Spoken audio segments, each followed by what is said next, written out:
So it is convenient. It has steal 8 things, but you start with la. Oh, we're live. Excellent. Okay. Hey, Moshi Moshi, and hello. This is Terra Omen. I am joined by the fantastic Don. Don, how are you doing tonight?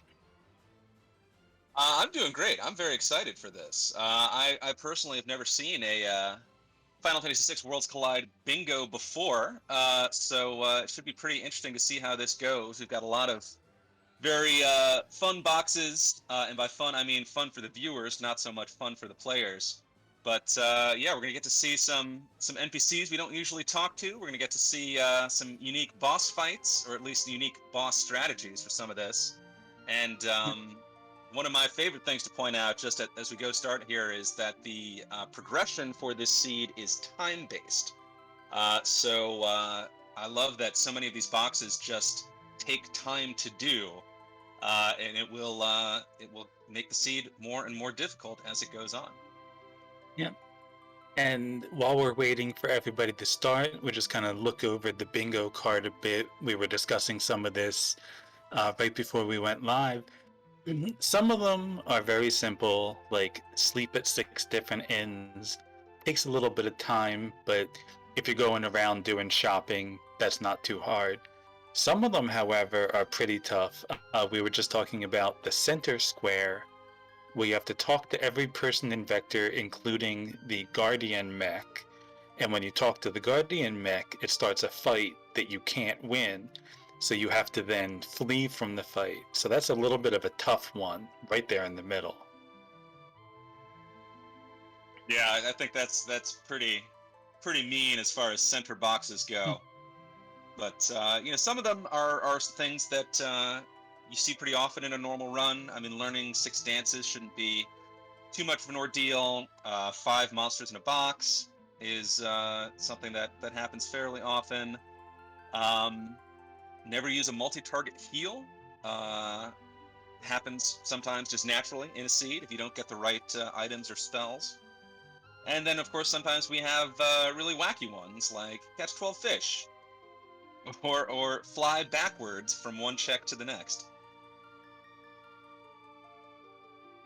Yeah, and we were just talking before the stream started also about the one that says find and win the doomgaze battle without using search the skies. And as I was saying off stream before we started, there is a technique for that that not everybody knows.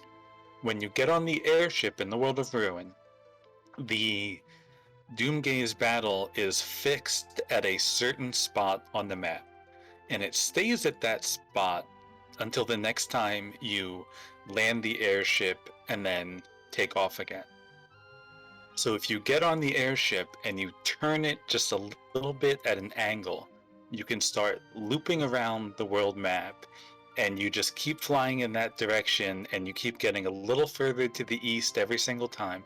It guarantees you will run into every square on the map.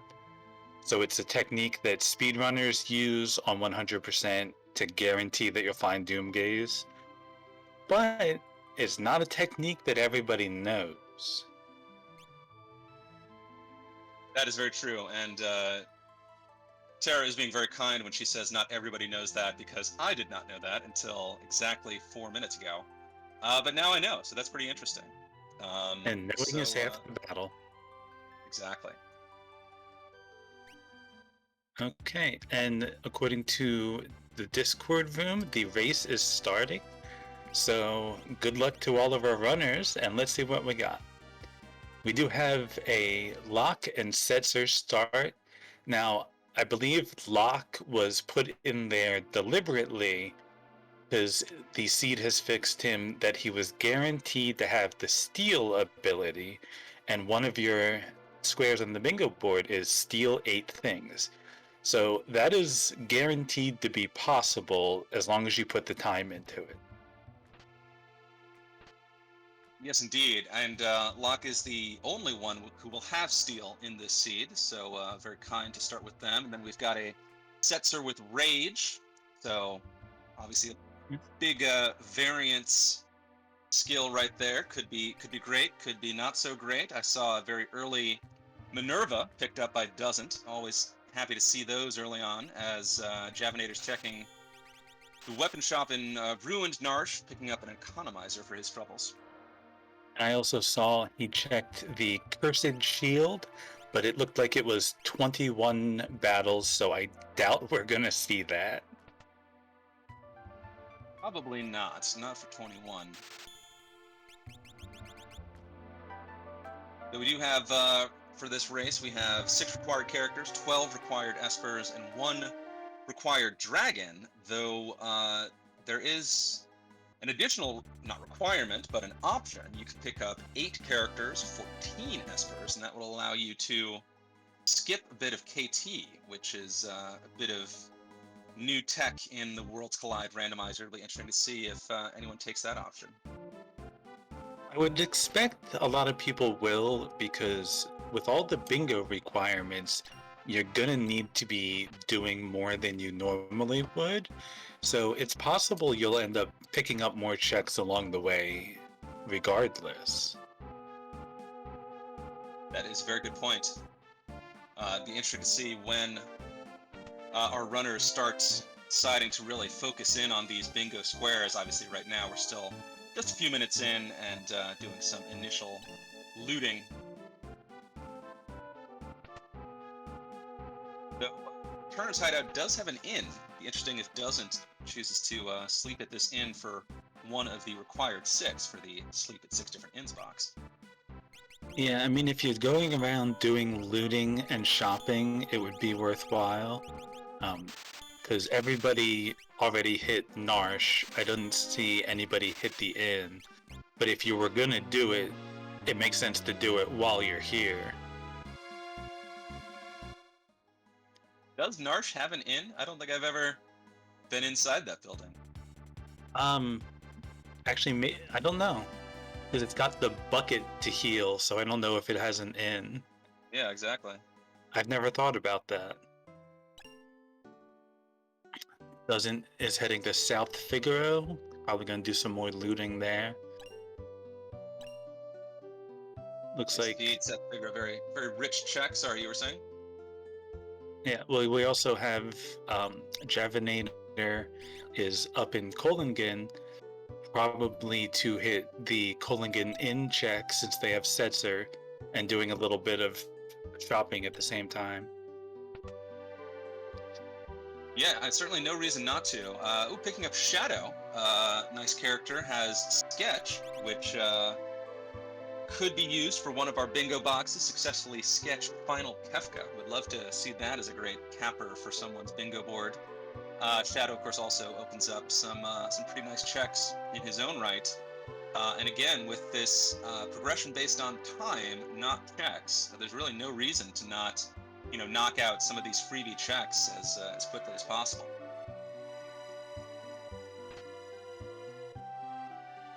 I don't know though, because didn't he have a white outfit on? Because that would make him Storm Shadow. Ooh. Yeah, we have some very very bold palettes we're working with as Javner picks up his 4th character. We've got Sabin. We've got looks like zombie Sabin hanging out at Shadow's Gao Manor check. Well, I hope they bought plenty of Revivifies. That's true, and they are single target heals, so you can take care of that box as well. And now the good thing there is that's already a full team of 4 characters very quick, and that can be very useful because a whole lot of checks just opened up. Sabin has a lot of very fast checks. He's one of the best characters to get if you want quick checks. Shadow has the floating continent, which is 3 checks in a row. So I do like there's the a lot of options. Check. Yeah, meanwhile, Red Baron is taking a random battle right outside the Returner's hideout. I saw he was looking through Setzer's rage list. Nothing huge popped out at me, so I wonder if Red Baron is perhaps hoping for, a lucky stray cat encounter, or if he's just trying to level up a little bit in the early game. Yeah, early grinding is oftentimes a good idea with everybody starting at level 3. You usually don't want to take on most boss battles without at least gaining a few levels, especially Yeah. with scaling being based on time. We're already, 6 minutes in, and every minute and a half, enemies gain a level. So it'd be better to get your levels early rather than late.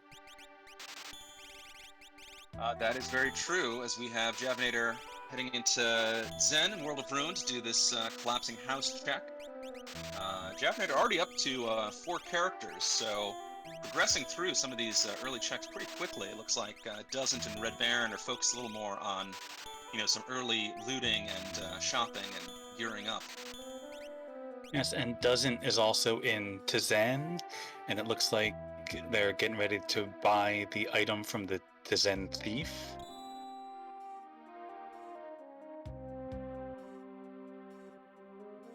All right, our first And it is a Magicite, Magicite, so that's good. With 12 required Magicites, that's definitely going to be, the big search in this seed. Yes, indeed. Meanwhile, Javinator taking on a monster in a box finds pugs in the collapsed house. That's probably not what he was hoping to see. Well, Pugs do have a chance of dropping Minervas, and one of the Hey, there was a squares. steal. Oh, there was. Did he steal a Minerva? I think that's what you steal from them. He certainly did. That'll make That's Javinator a happy. Yeah, especially depending on who can equip it. Which is Meanwhile, one of, Red Baron has, I believe, I'm guessing Red Baron is red, has filled in our first bingo box flying backwards. Smart play from Red Baron, making a very short check from Colingen to Daryl's tomb. And that's a first box on the board. Exciting to see. yeah. And it's also worth noting one of these squares on the board is complete 5 monster in a box encounters. There are 2 of those here in the collapsing house. So between that plus the one in Narsh, if I didn't catch if they took that one, but that's 3 out of the 5 available right away. That is true. Doesn't picks up a random Mega Elixir in Albrook, though I would assume that counts as a multi-target heal, so we perhaps won't be Yeah. seeing Mega Elixir use in this seed. It'll depend how these bingo boxes shape out for our runners. And it's also worth considering there are several dances that can have a multi-target heal. Now the dances available are randomized, but it might be something you actually need to be careful about. If you find a dance character and you have them dance without realizing what abilities they have, that could cost you that square. That is an interesting point. Very interesting point.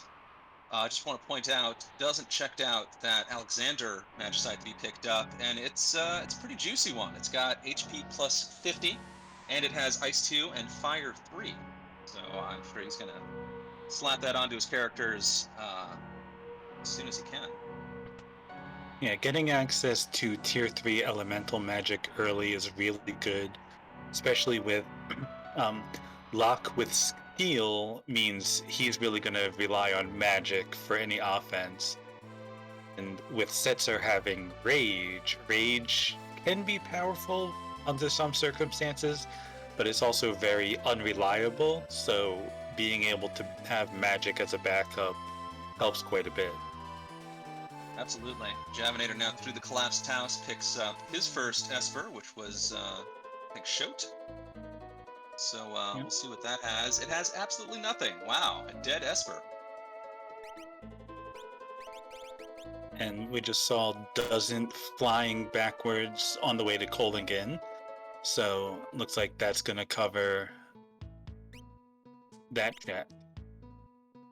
First box for Doesn't. Well done. I'd expect to see Javinator do that at some point as well. It is probably the easiest box on this board, as Red Baron's taking on Monster in a Box finding a pretty easy fight there, so that's one box down for Red Baron. Yeah, the 5 monster in a box definitely won't be difficult with the characters that they have, um, because between Collapsing House, Daryl's Tomb, the one in Narsh, and then there's also the Cave on the Veldt, which I've never checked, but I assume you can get to the chest even if the check wasn't available, but we do have Shadow. So there's definitely at least 5 monster into the boxes that we can access.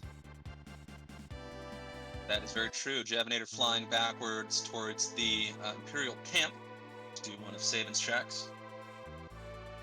Yep, and that's all 3 runners have now checked off that same box.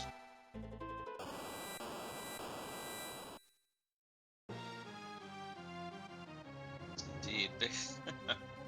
Very, very unique color palettes in this seed. I think it's fun to see. I'm a big fan of messing around with palettes in general, so I like the Outre look that we're getting for this bingo night. And we see the Red Baron. The Red Baron on the tomb there, it did say Unicorn is the reward for Daryl's tomb. And Vanilla Dullahan, boss. Is this even randomized?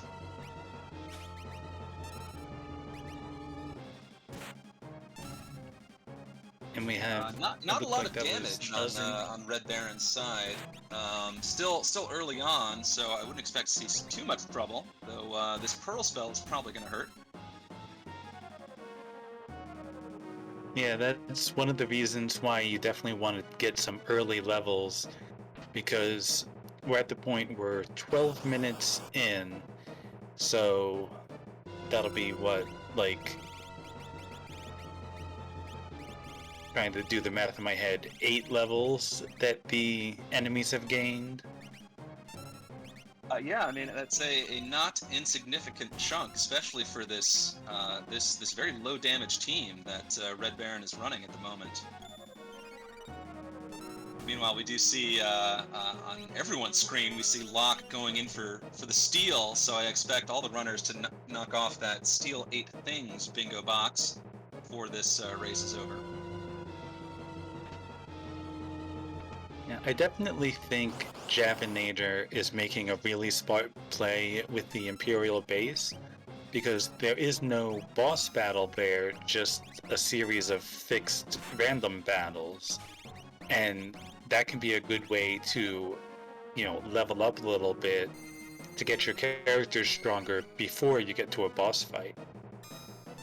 That is a very good point. Red Baron, meanwhile, is through the dual hand fight, picking up his first Esper, which is Unicorn, and has made it successfully through Daryl's tomb. Be interesting to see where he chooses to go next. Meanwhile, Javinator is pulling out. I don't know who does the Storm move as their rage, but Javinator obviously a very knowledgeable runner, very skilled runner, knowing exactly how to make use of Setzer's rage list right now. Yeah, that is one of the abilities that you need to really know your stuff. We also have Sabin with tools, and looked like he already had 4 tools found, so that's definitely a good amount of power there. I think I saw drill, chainsaw, flash, and noise blast there, and that's a pretty good set. So that's basically all the ones you want. Throw an air anchor in there and you're complete. I'm a big fan of tools, especially early in a seed. I think tools can really carry you through the first few fights. Obviously, drill, defense ignoring attack. So it's always something I'm always happy to see on one of the first few characters to pick up. Meanwhile, Javinator is through with that, picks up another Esper, as Doesn't decides not to take on the Pugs in this Collapsing House Monster of Objects, just moving on. Now, I think that then doesn't count, because it does say complete 5 monster in a box, so that one should not count in that case. I think that is correct. Now, I did see Red Baron took the monster in a box in Narsh. Um, so if he also takes the ones in the collapsing house, that would be 4 out of 5 already completed at that point. Yeah, lot to keep track of for these runners. In addition to everything you normally keep track of in a race, characters, espers, dragons, etc. You've got uh, keeping track of how much you're stealing, how many monster boxes you're fighting, how many dances you have, how many inns you've slept in. I do not envy these runners for dealing with this very complicated but very fun bingo board. Yeah, that's why I'm on comms tonight instead of racing. And Mr. Entity in chat did confirm you do have to win the monster in the box for it to count. Yes, indeed, Mr. Entity is our bingo master for the evening, and appreciate all the work that he has done to make this happen and get this stream going.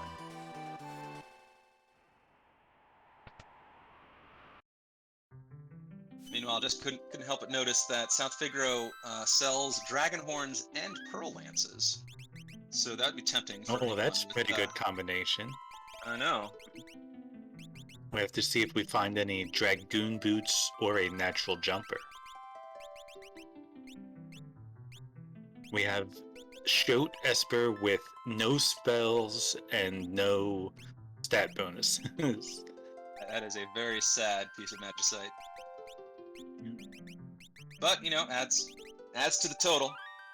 So, on to the next check. We'll see whatever that may be. We have 2 out of 3 runners going through the South Figaro basement at the moment. Dustin already did that. Dustin is taking on the Narsh vanilla monster in a box, just finding a little Lobo in there. Yeah, may have decided, assuming that they know you have to win the monster in the back, they may have just decided that the pugs weren't worth the time and that they're planning on picking different ones. Yeah, again, we said this when Javinator ran into there. The pug monster fight is not the one you want to find early. They can be a little tricky. Obviously, the rewards, potential rewards for stealing and having their chance of dropping Minervas is extremely worth it. It is unfortunate for Doesn't that he'll never be able to get back to that box. That collapsing house has collapsed, so say goodbye to those pugs, as Doesn't, meanwhile, is deciding to head over to the floating continent. Now, floating continent also does have a monster in the box, so that'll be another opportunity to pick one up. I think there's something like 7 different monster in the boxes currently available with the characters that we have. Because there's the two in the collapsing house, 1 in Narsh, 1 on the floating continent. There's 1 in the cave on the Veld. There's 1 in Daryl's tomb, and there was 1 in the Imperial camp. Yeah, that's 7. You nailed it. Yeah, so when you think about that, Doesn't probably has, a good strategy of skipping the tough one because there's plenty of other fights available. And it looks like the Red Baron is in the South Figaro cave. Looks like they're going to be going for the tunnel armor check, which I'm a little bit surprised nobody else went to early. It's usually a very popular early play just because of how quick it is. That is true. Though again, with this time-based progression, I wonder if some runners perhaps thinking to do some of the more time-intensive ones earlier, get those out of the way, get all of these Air Force floating encounter fights done earlier, and then save some of the sort of quick boss-only checks for later. Though, of course, that's just speculation. Who knows what these runners are planning? They're all very, very talented runners, and I'm sure they have a plan for them, as Javinator's about to hop on a Chocobo, knock out another box for him. And let's see, he is leaving from South Figaro. Oh, now this is a smart choice because we were talking before the race that one of the potential downsides of riding the Chocobo is that you then need to walk back to the airship, but he went to the South Figaro cave, which it had to be an off-screen check, and I think that just barely qualified. It was just far enough away, and it will only be a short walk back. Yeah, a very, very heads-up play from Javnator. Meanwhile, Doesn't fighting Inferno, boss that I personally never had to see. This guy can be pretty tricky, but he's also pretty dead. So Yeah, props to I Doesn't believe takes he care of that is. very efficiently. I believe he is vulnerable to lightning, and that was a Bolt 3 we just saw. I don't know if that came from breaking a shield, because we only have 2 Espers. I don't think you said Fire 3 and Ice 2. Were the spells available? Yeah, Alexander had Fire 3, Shote had nothing. So yeah, he must have tossed a shield, probably. Or unless somebody has natural magic. But I see Shadow casting a Bolt 2, so I'm assuming he learned that from a Thunder Shield. Right. Anyway, fighting this falling snail in the sky. The battle's already over. Meanwhile, Javnator and Red Baron are high-fiving, taking on the dabbing Yeti at the same time.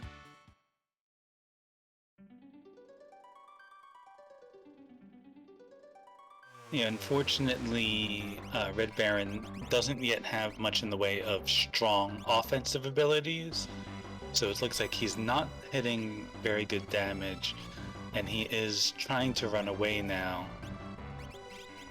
probably realizing that this is going to be a very slow fight, especially with Setzer doing a rage that turns out not to have any good offensive abilities. It's just berserking his party. Yeah, that will be a slow slog for Red Baron. Javnator taking care of it much more efficiently. Of course, does have a slightly stronger party. Hopefully for Red Baron, he'll check out the shadow check to pick up Sabin, whose tools again will come in fairly handy early. Meanwhile, Doesn't finds a vanilla monster in a box, Gigantos up in the floating continent. Can be tricky. Obviously, has a ton of very quick attacks, but will also drop a ton of experience. So usually, Gigantos is one of the monsters in boxes you're happy to see. Yeah, and it looks like took that down pretty quick. I think he might be weak against fire because that Fire 3 did like 3,000 damage. Yeah. Also to note, Doesn't did find Celis on the floating continent, so traded out Sabin, the tool user, for Celis, the tool user. Well, Celis is definitely one of my favorite characters, so I always approve of bringing her along. Oh yeah, all of the ladies in Final Fantasy VI are very powerful characters. You're always happy to see any of them. As we get synced boss kills, Javnator and Red Baron taking out the Yeti at the same time, earning the Starlit Esper, which had Ice 2, a few other things, and off they go to their next check. So let's see where they decide to go. Looks like Red Baron is heading to Gao's father's house. That was where I'm very happy to see that. Sabin. And Doesn't is almost up to the second floating continent battle at the Atma weapon spot.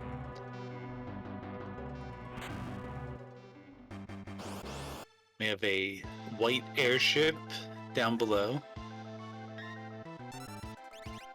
Very, very loud pallets.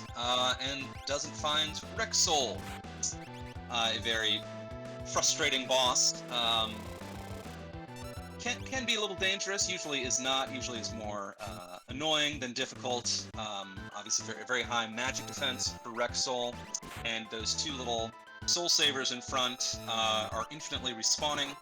and I think have a deliberately slow respawning animation just to make it that much more annoying when you accidentally kill them. Meanwhile, Javinator has picked up another box, breaking a Thunder Shield on a non-boss fight. Took out that Bone Dragon with a Thunder Shield, so check off another box for Javinator. And it looks like Rexol is not giving any trouble here, is already down. When you've got tools, that's a very effective choice here.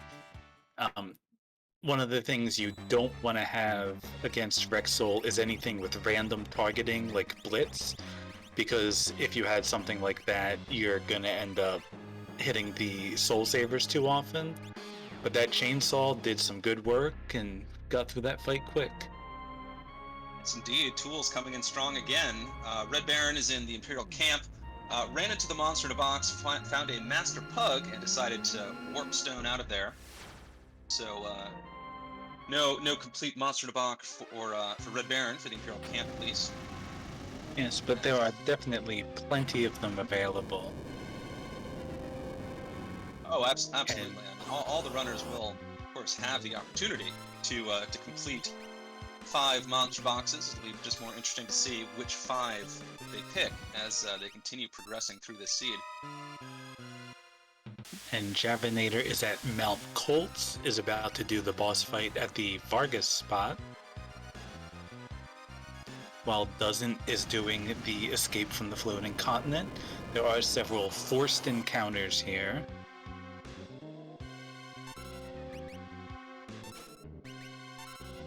That is true. Maybe not a bad time to break a shield if you were gunning for that particular bingo box. It depends on. Sorry, it depends whether Doesn't did already break one shield. I don't know if they have another one or not.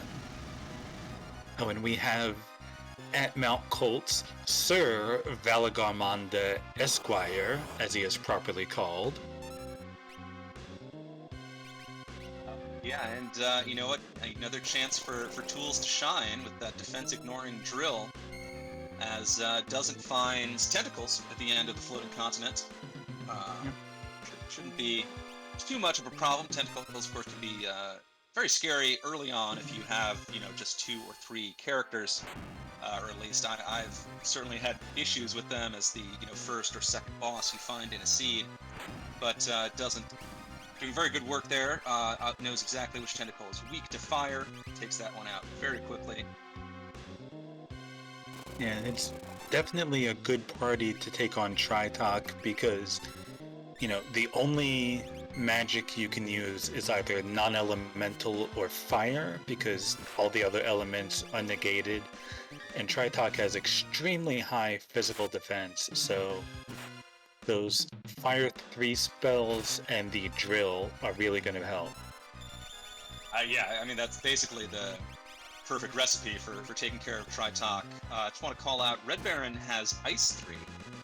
That must have been on the Unicorn Esper, because I don't see any of the other runners pulling out Ice 3. But nice to see yet another Tier 3 spell this early on in the seed. And I don't know if my stream is just lagging, but it looked like Javinator was taking a really long time going through his rage list there. So that Maybe as well. He was consulting. He might have been consulting something to check which rages have fire magic. Finding the perfect rage for the situation. Yeah, that's a good call. Mr. Empty pointing out, Javinator instead uses a multi-target heal, so we won't be seeing that. I'm curious,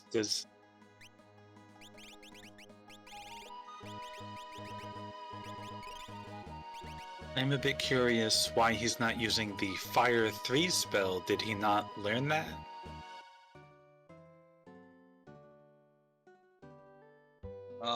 That's a good question.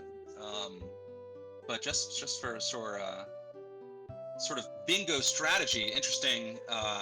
Javinator pulled out the multi-target heal. That's obviously going to affect, his run. No longer able to fill the top row or the leftmost column.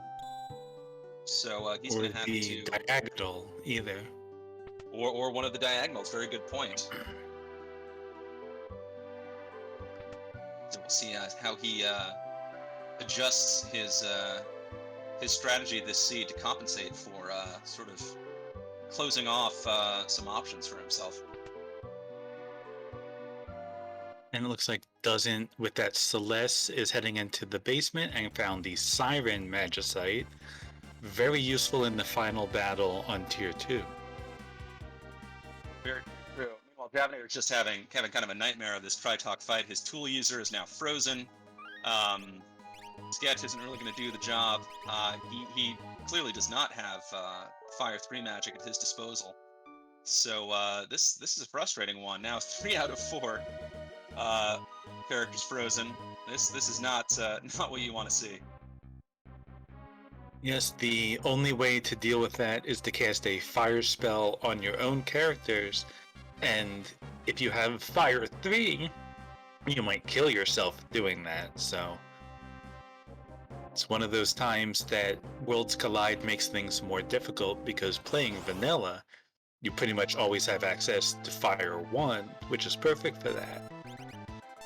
That is true. Meanwhile, another dose of vanilla. Sabin popping into the shower with a bunch of piranhas, and we see it is, Red Baron doing this check. Sabin is the only party member, which will mark off the box for Red Baron should he survive this fight, which he very likely will. Yeah, that's definitely one of the perfect fights for it. Like, there's only a handful of boss battles that I would want to do with only one character, and this is definitely one of them. Especially with Sabin having that flash, he can just wipe out the piranhas, and the drill and chainsaw will probably finish off Visopause pretty quick.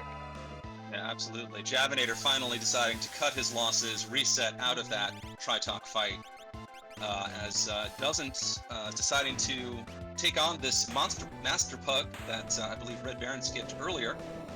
So Fire 3 doing a lot of work on Doesn't's screen, as we have Sabin versus the Rhizopause on Red Baron's screen.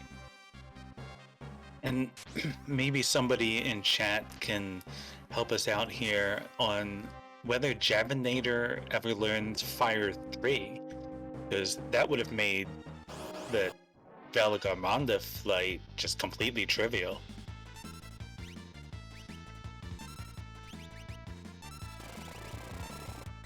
Yeah, he must not have run through that check. Trying to pull up the tracking sheet right now.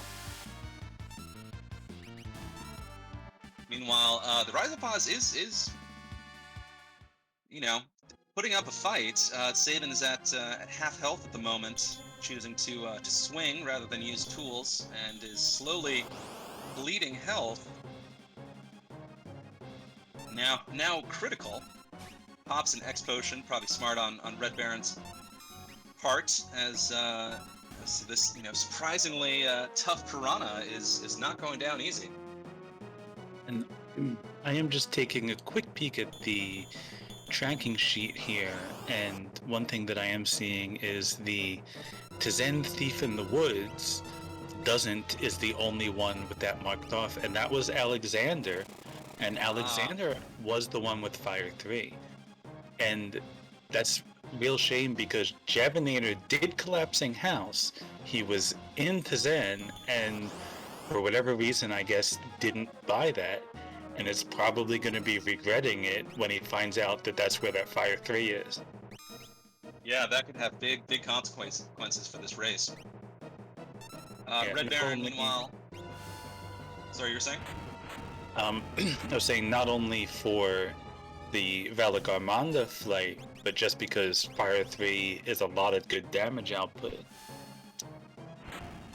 Very true. Yeah, the longer that Doesn't possesses that Esper and his competitors do not, is just more benefit for him. Though, of course, keep in mind that this is a bingo race, so there's a lot more to consider than just, sort of who can complete the seed as quickly as possible. Yeah. And so far, Red Baron is the only one to complete the square for a boss fight with only one character. And looks like is over by the Phantom Forest, but making some changes to his party, get everybody back in so he doesn't go into the Phantom Train with only Sabin. Probably the correct decision. Phantom Train, of course, does have another monster in a box, so we'll see if Red Baron chooses to take that on. I mean, from the ones we've seen so far, we've seen the Pugs, we've seen the Master Pug, we've seen Gigantos. Other than Katana Soul, there's really not much left that could be scary in terms of a box monster. Who that is asking a question in chat about whether resetting out of that fight makes a difference on the multi-target heal. I think not. I don't know. That's up to Mr. Entity if that now no longer counts as having used that multi-heal.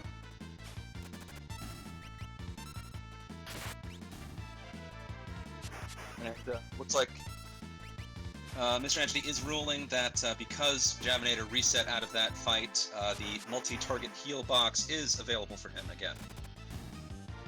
Okay, and I would say, that does sound fair, because on the flip side, if you reset out of something you completed, you would lose it. So I guess resetting out of something you failed would also negate it.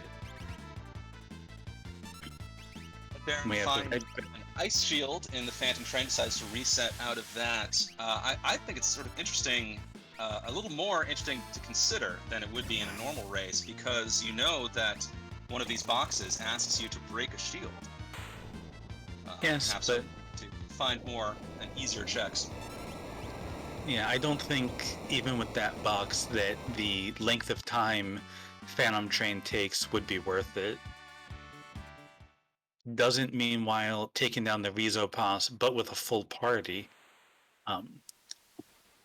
probably didn't realize, how easy of a fight was going to be there. And Red Baron finally getting to World of Ruin Narsh, picking up that economizer. Picked up the economizer, skips the Cursed Shield House. We know that is probably the correct decision, as Javinator's taking on the Air Force battle of the floating continent. And doesn't hop on the train. Wonder if we'll see another quick reset once he sees the ice shield as the reward. Yeah, I did not catch whether doesn't found more than one elemental shield, because they did break the one in the Inferno fight. True, and now doesn't doing the math, deciding that ice shield is worth carrying out of this train.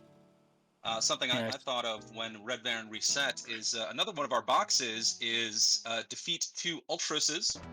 That usually happens naturally over the course of a seed, but I would love to see Ultros being the boss of the Phantom Train, just to add a little twist to this race.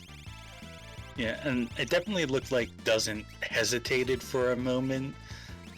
Wasn't sure what to do, but decided to go along with it.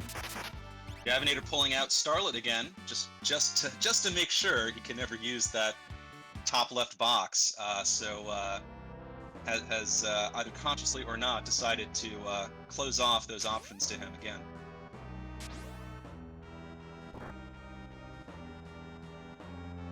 Yes, and well, so far there definitely doesn't seem to be any focus on anybody's bingo checks. They're just kind of picking up whichever ones they can. I imagine that as we get further into the seed, we will see some of them going more out of their way, because some of the checks, like the security room in Narsh, that's something that you're not really going to come across naturally. You have to go out of your way to get there. That is a good point. Doesn't taking on the monster in the box, the Phantom Train, finding Katana Soul. So he will happily take this boss fight, or monster in a box fight, and pick up his offering and pick up another completed monster in a box encounter. So Phantom Train kind of paying out. And I haven't been keeping count of how many monster in the boxes that doesn't has completed, but definitely going to be able to take them all without trouble. Absolutely, with Fire 3 doing big damage, Chainsaw, of course, with the chance to instantly kill, and just doing large damage the rest of the time. Meanwhile, Javinator taking on Inferno at the end of this initial Floating Continent boss fight. Got the two arms down, got Flash going off. Looks like he's in a pretty good spot for this boss fight. And we see Red Baron in the collapsing house, and is also deciding to take a smoke bomb to get out of the pug fight. Yeah, that's a little surprising. And then checking another monster box, this one quite a bit easier than the pug fight. Yeah, I think it's... Well, I don't know. He's smoke bombing out of this too. So I don't know if he doesn't realize that you have to actually win the fight. I don't know. Meanwhile, Katana Soul is powered up. Locke just killed himself to a Reflected Fire 3. This is a little trickier than perhaps first looked.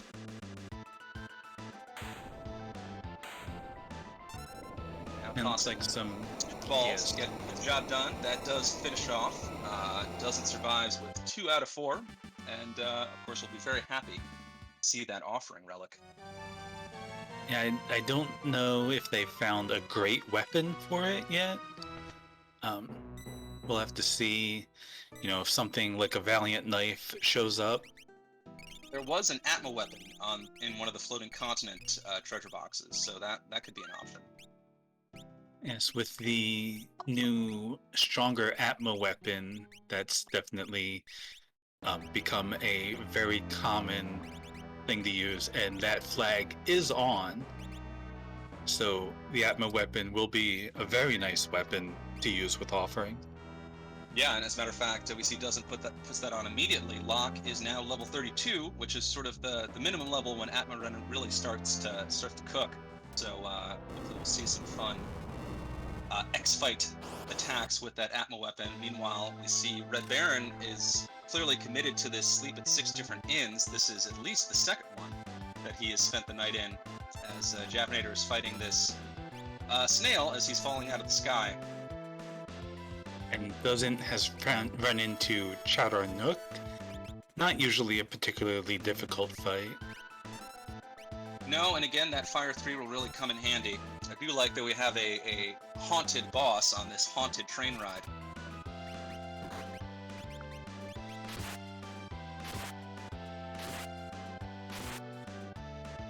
Unfortunately, it does look like Setzer got hit with that charm and is attacking his own party. But Locke is definitely doing some work, did almost 4,000 damage with that Atma weapon strike. Yeah, Dozen's party looks to be in very, very strong shape. Red Baron finding out that the Stoat Esper is useless and heads into the Cave in the Veldt for another check and another potential monster in a box. And Javinator finding Celeste up on the floating continent. And looks like comparing stats between Celeste and Sabin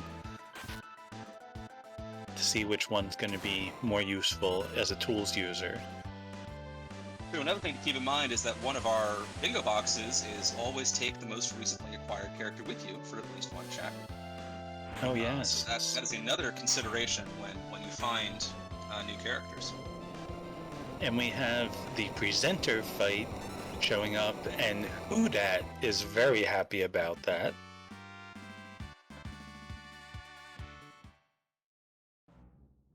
And he's just gifted 5 tier 1 subs to the community just for seeing the presenter.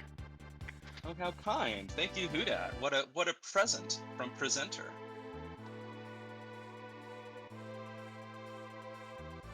Yes, Houdat is particularly fond of presenter. And Javinator also taking the Gigantos monster in the backs.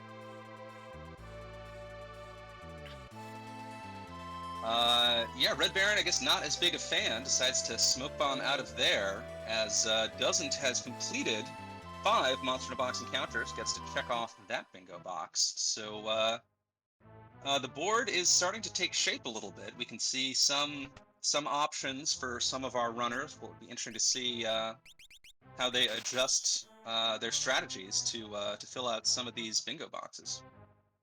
Now, I do think, there is a good path available to Doesn't. That 4th row, pay the Fanatics Tower Man that costs 100,000 GP, and if they don't spend all their money, he's sitting on 98,000 right now. So that's available. And Yes, take a indeed. round Looks like trip on a boat. I was going to say, Doesn't might have a little less money as he's about to head into the auction house, see what's for sale there. Gets a Magicite first try. That's very lucky. And Red Baron has found Niles and Fraser in the Velt Cave. The 2 cranes, let's see how he does. Shouldn't be too much of an issue.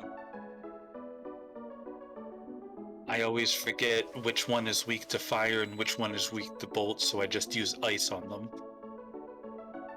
That is a valid strategy. The one on the right is powered up by fire, and I don't have any clever way to remember that. I just have been burned by that so many times that I've drilled it into my brain.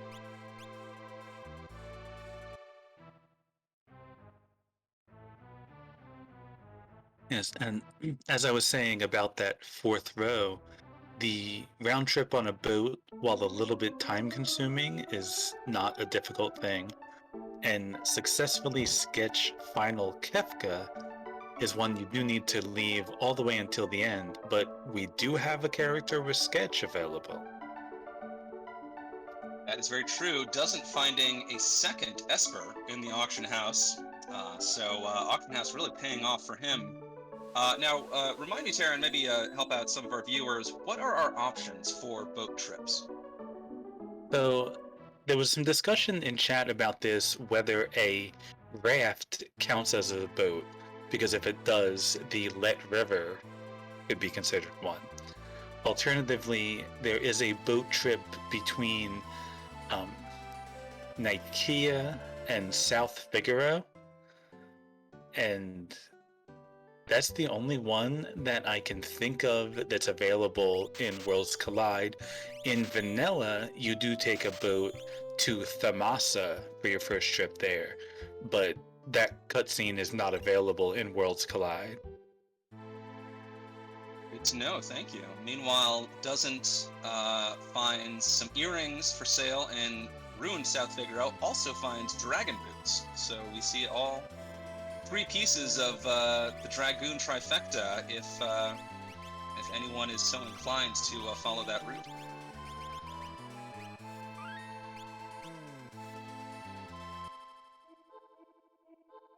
As we see, Red Baron is looting Tomasa as Javinator takes on Rexol. Shouldn't have too much problem with that. Obviously, Drill works on everything, and he does have Ice 2 magic available, which does the most work on Rexol compared to other magic. He just has some stupidly high magical defense, but it's not an issue, and Javinator is through. And Doesn't is now heading into Daryl's tomb. We do know from when Red Baron went there that it will be the Unicorn Magicite.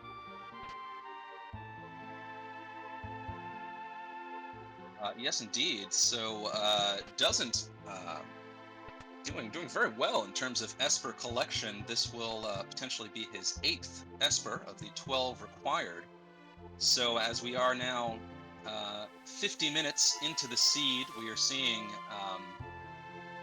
some of these runners pull ahead and differentiate themselves in certain ways. Though again, there are still many empty spaces on this bingo board, and that of course is the deciding factor in who's going to win this race.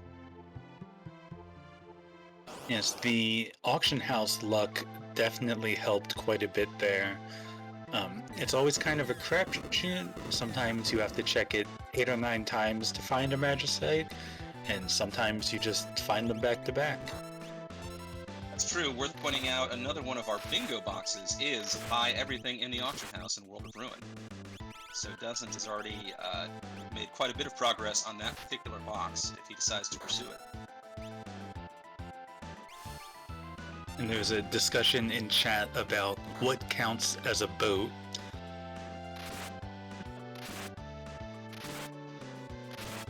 Dictionary, Wikipedia, and Asking the Internet all say a raft is not a boat.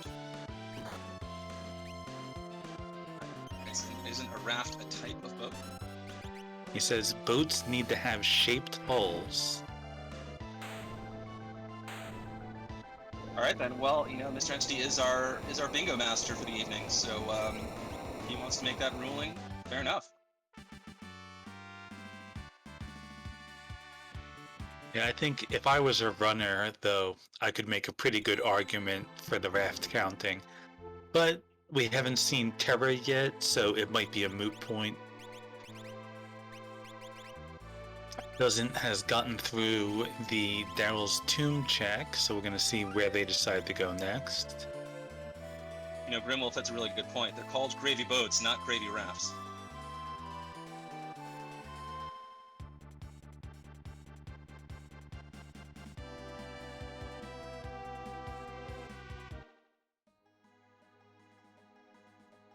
I am a little surprised that only Javinator has done the Chocobo ride box. I think a very, very clever play by him, taking a Chocobo to a check that resets the airship. Seeing clearly, Red Baron already did the cave check. Doesn't is doing it as we speak. So that was a clever trick by Javinator getting one up on some of the competition.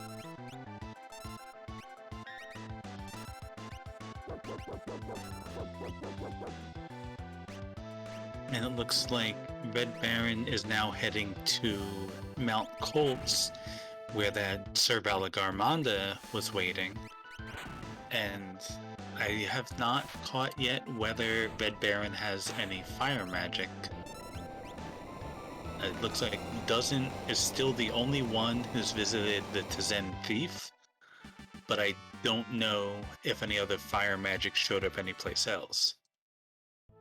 Not to my knowledge, and we do see that Fire 3 again doing work as Doesn't very quickly takes care of Umaro, picks up the Starlit Esper for his troubles, and be interesting to see how Red Baron deals with this Tritok fight. As we know, it gave Javinator so much trouble that he had to reset out of the entire check. Yes, the access to fire spells, the ability to use that drill or that Atma weapon if anybody else found it. All of those options would make Tritok absolutely trivial. Are true, but I think Red Baron's only options maybe tools again. Red Baron does not have the drill. So we may be seeing a reset here as well. Yeah, the 10 damage from the jump command is not going to get it done.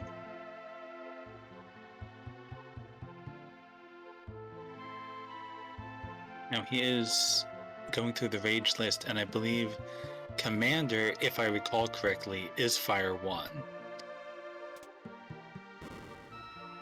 Well, that's an option. but resetting is also an option, and Red Baron chooses that instead. As Javinator is working on the tentacle boss, having no real issues there. I do see his lock is now equipped with that Atma weapon, so should be doing work with that. Though with Katana Soul hiding out in the Phantom Train, I don't know if our two other runners are going to pick that up. Of course, we know Red Baron won't because he already reset out of the train. Yes, and I will be very curious to see if Doesn't heads over to Mount Colts, because he is the only one who is well equipped to deal with Sir Valagarmanda, and we don't know what's behind that check yet.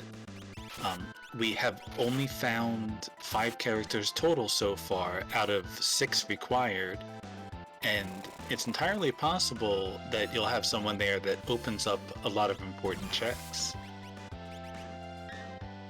True, I was just thinking that we are approaching the 1 hour mark in our race and are still at a maximum of 5 characters. Of course, we do require 6, and just in terms of the math of character checks, we're going to need more characters to finish off this game.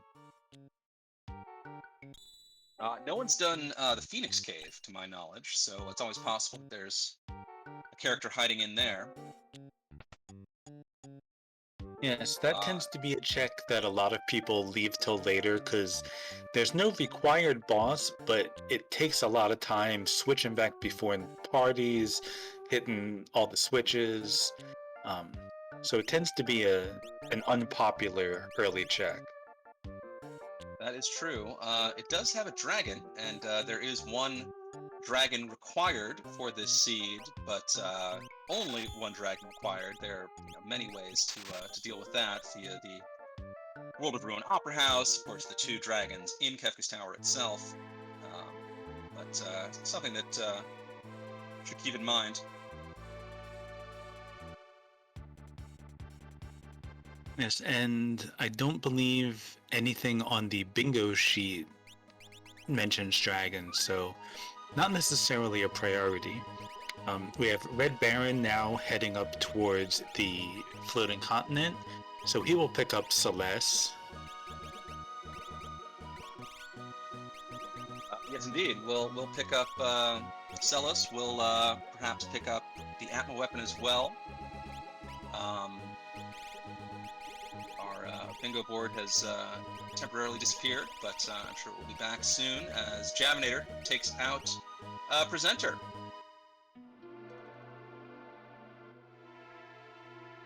That's another monster down for Javinator as Red Baron takes on Inferno with all this ice and volt magic at his disposal.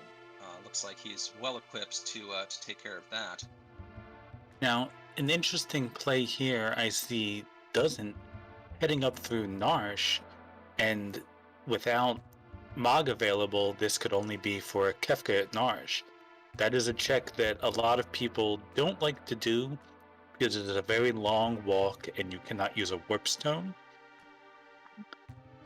Yeah, I personally would have headed into Phoenix Cave before checking out Kefka at Narf, but Doesn't, of course, very, very talented, knowledgeable runner, knows exactly what he's doing. Does, in fact, find Mog at Kefka at Narf, so we'll be able to double dip there, and let's see how this battle goes. Yes, this can also be a good meta play sometimes because since this is such an unpopular check, there can be an argument for taking this check yourself earlier because you know your opponent might not. That is very true. Also worth pointing out, there is the complete the security room in Narth on our bingo board, and there's an option for Doesn't here. Since he's in town, if he so chooses, he can knock out that box as well. Nails that soldier skip. Always impressive to see. I struggle with that, as I'm sure many people do, but Doesn't makes it look easy. Finds leader. Leader's already dead, so that's a Mog for Doesn't. If I saw that check, I would immediately reset and go down there with just 1 character. because that's the perfect fight for that. That's a very good point. We now see Doesn't is closing himself off from the bingo box of always take the most recently acquired character with you, choosing not to add Maud to his party.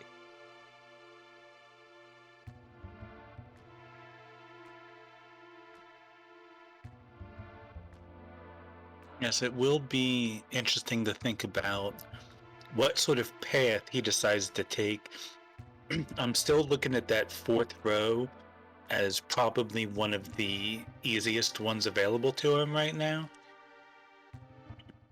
Yeah, I like the fourth row. I also like the second from the right column. Javnator has 2 of those filled in. Doesn't, just needs to take a chocobo ride. Stealing 8 rings. It does seem like all of our runners are focused on that. Buy everything in the auction house. Doesn't, I think, is already halfway there. And then surely we will see some Ultroses at some point in this seed. Yes, well, they're guaranteed to be available because, Mr. Entity double checks to make sure that everything's doable, but it depends on where they turn up. You could end up finding both of them here in the Magitech Research Facility where Dozen is heading, or they could be in Kefka's Tower. That is true. Red Baron is falling through the sky, fighting a giant snail. Doesn't is in one of my favorite areas of the game, Magitech Research Facility, with that awesome theme music. Checking some boxes, finding an elixir, and with the box that says never use a multi-target heal, elixirs may be more useful than mega elixirs. Depending on if our runners want to pursue that course, we know, of course, Javnator has already used a multi-target heal, and it's clearly not pursuing that section of the bingo board. We have Dozen heading down to the Ifrit and Shiva spot, so we'll see what kind of boss is awaiting us there. And we have Toilet Atma. Big bad Atma. I don't expect this to give Dozen any trouble, though. Very high-level characters now. Basically, his party is at endgame levels. And with the selection of offense that he has, there's not many bosses that I expect would give him trouble. Absolutely, yeah. As we see those Fire 3 spells doing big numbers, locked, swinging 4 times a turn with the Atma weapon. We are, of course, a little over an hour in, which is around the time you'd expect, really talented runners like Doesn't to be preparing themselves for KT. So no surprise that he has such a strong party at this point in the race. And he does only need 2 more pieces of Magicite, which Magitech Research Facility is a really good choice for that. Very true. As Javnator also heading into the Magitech Research Facility, hoping to find some espers there. Doesn't finds Raiden, which is 11 out of 12 for him. Of course, still needs to take out a dragon and still needs to fill in a bit more of this bingo board. Yes. What I would expect is to see Doesn't take the number 24 battle upstairs and then warp out. A lot of people don't like to do the Indiana Jones Stunt Spectacular ride because of the extra time that it takes. Plus, there's 2 bosses there, and unless those are 2 Ultroses, you don't really want to invest the time in that, especially when 1 final Magicite is all you need. But we did just find 1 Ultros right here. Yes, indeed. Our first friendly octopus sighting. Doesn't be happy to see that. They're doing quad 9s on Chupan. Not bad.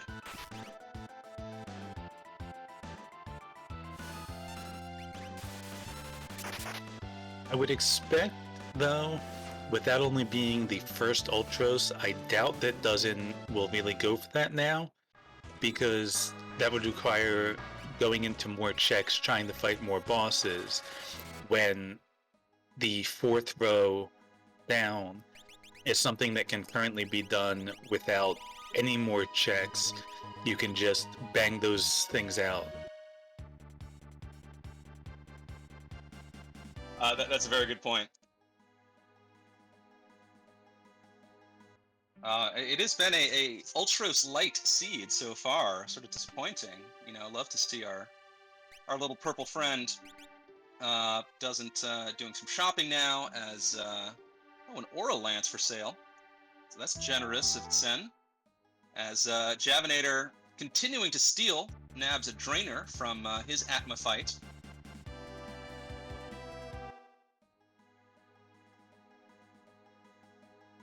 And so, if this were not a bingo seed in Go mode, just needs to hit a dragon and then KT. But the big question is going to be how they approach the bingo board right now. That is true. Doesn't has done the work for a traditional race, but yeah, like as you mentioned, there's a whole lot of bingo board that needs to be filled out. So now's really the time that we'll get to see when doesn't and when some of these other runners decide how to fill in their boards. And he is doing some shopping here. He will have 100,000 GP with everything that he's selling, but it depends on whether he takes that to the Fanatic's Tower or if he's planning on shopping here. Looks like he bought an Excalibur and still has 100,000 GP left. Yeah, I think that was a Pearl Lance. I think he's about to nab the Dragonhorn as well, so setting up a Dragoon build for one of his characters. And we did see he just sold, I think that was an elixir, to get back above 100,000 GP, so I don't think he would have done that if he wasn't heading to Fanatic's Tower. Yeah, meanwhile, Red Baron, taking on a different section of the board, set battle speed to 1, and I believe is in active mode, fighting Rexel. Yeah, that is interesting, and he has been sleeping at some inns, so he's the only one right now, really, who's on track for that second column. That is true. It'd be interesting to see if he's able to find the Doomgaze battle.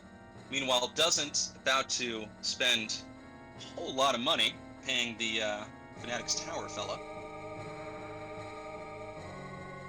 Had to talk to all three of them. Probably didn't remember which one you talked to because whoever does this. And I can't tell with the color palette, but that does look like Gao there. Not that you need him at this point. Yeah, it doesn't, I'm sure, is set with characters heading to Nikea now. I suspect he's about to hop on a boat trip. Yep, I mean, other than the arguments in chat about what counts as a boat, this is pretty much the option you need to take.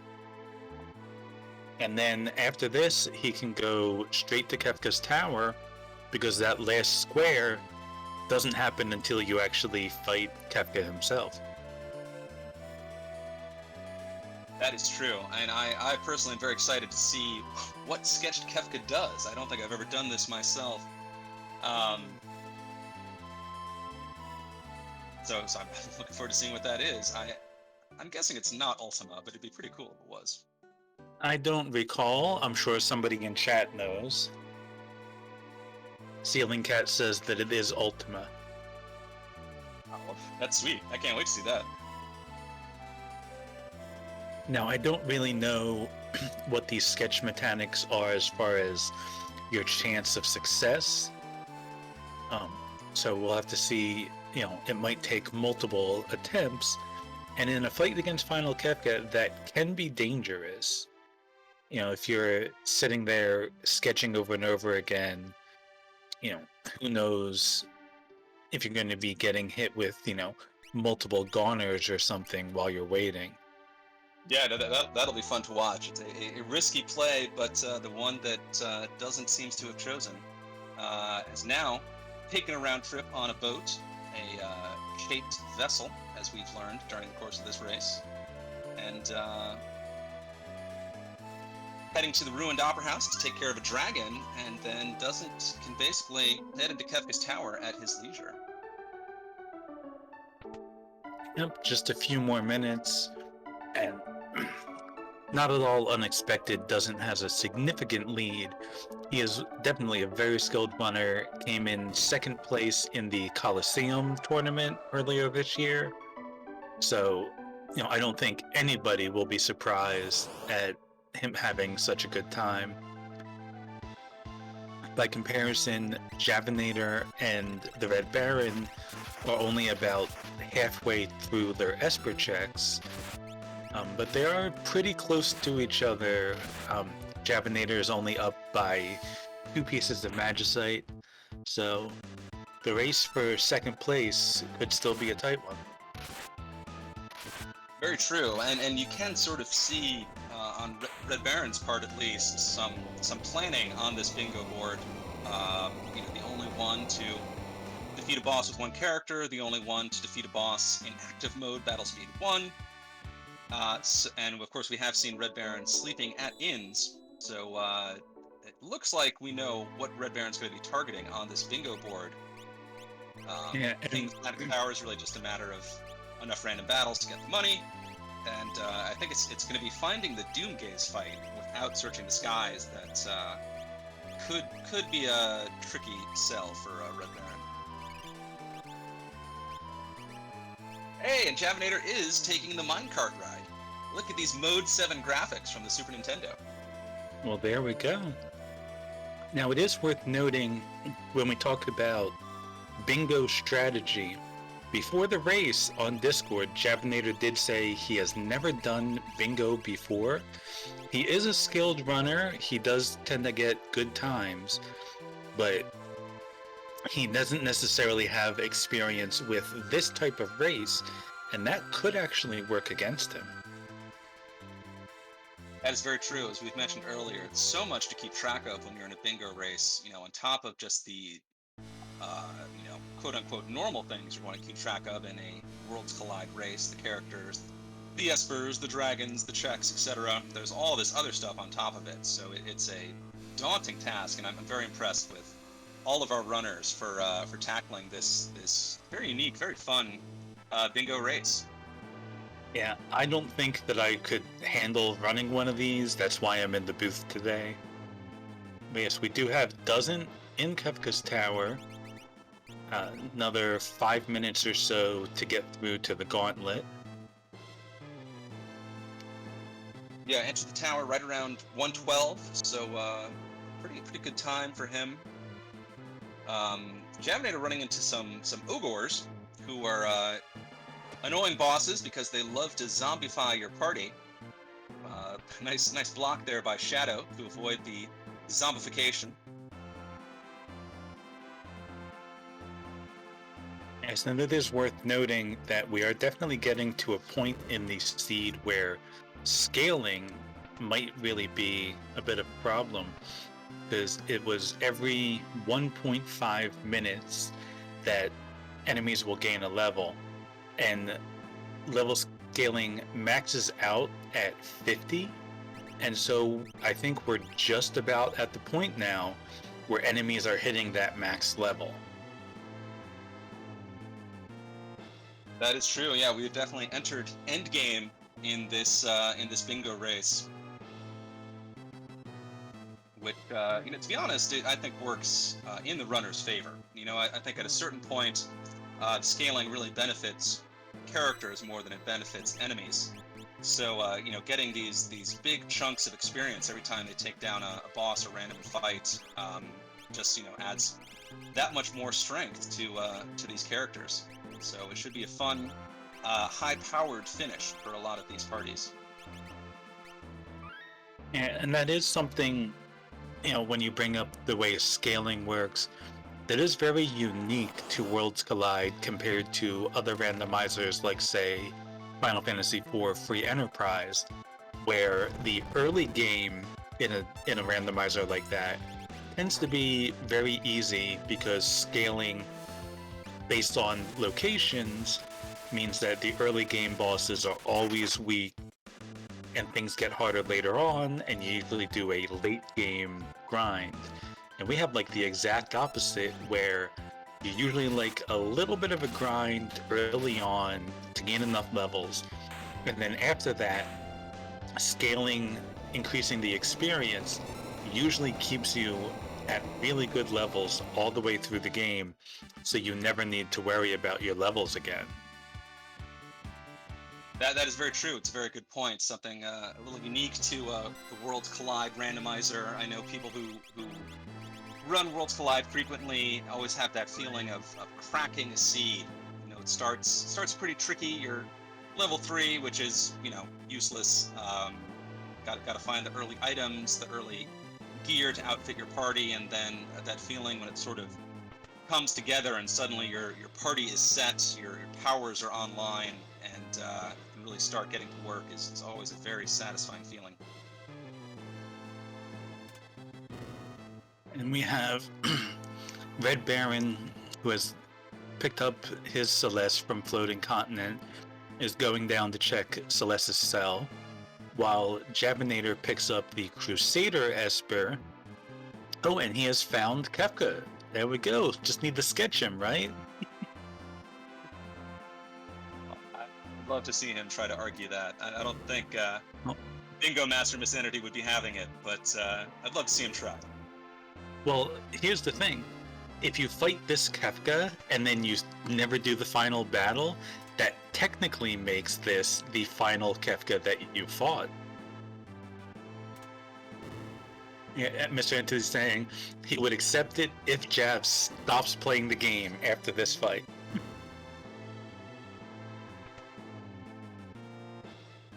Red Baron heading into another inn. I have not been keeping track of how many different inns he's slept in, but this is at least the third.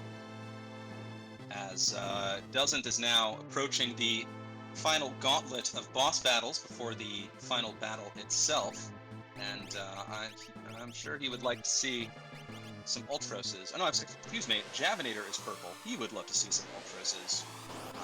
Doesn't is pretty much set on sketching Final Kefka. And Red Baron definitely is set up well for that second column there. Paying the Fanatic's Tower of Man should not be an issue. This seed has been very generous with loot. You know, we saw doesn't sell enough stuff to make like 150,000 GP. So paying the Fanatic's Tower Man should not be an issue. Meanwhile, and doesn't look has at Doesn't found Doom. Who can be scary, but this lock has Atma Weapon, has the Offering, and has the Quick Spell. So that was what, 4,500 a pop. Swung at him 8 times. You do the math. That is a fat chunk of damage. Yeah, that's around like 35,000. Yeah, 35, 36k. That could make short work of Final Kefka, who only has 62,000 hit points. You know, once you get that sketch off, Locke would only need 2 turns with casting Quick each time to cover that. Mm-hmm. And for the record, I said you do the math rhetorically. I wasn't actually asking you, Taro, to please do math for me. Oh, well, I'm very good at math. Clearly.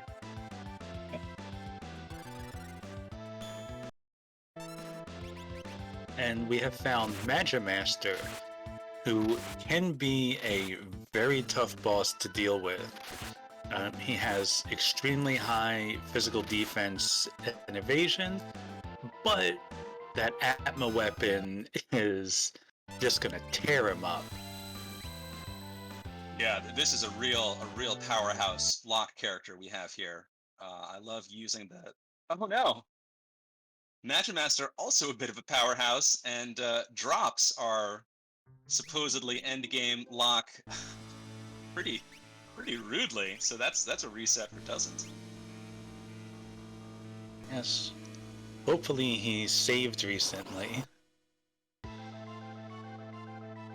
Yeah, it looks like did save after that Guardian fight. Gets another crack at Magimaster. Well, we'll see how it goes this time. But clearly we can see that this Magimaster is no slouch and came to play.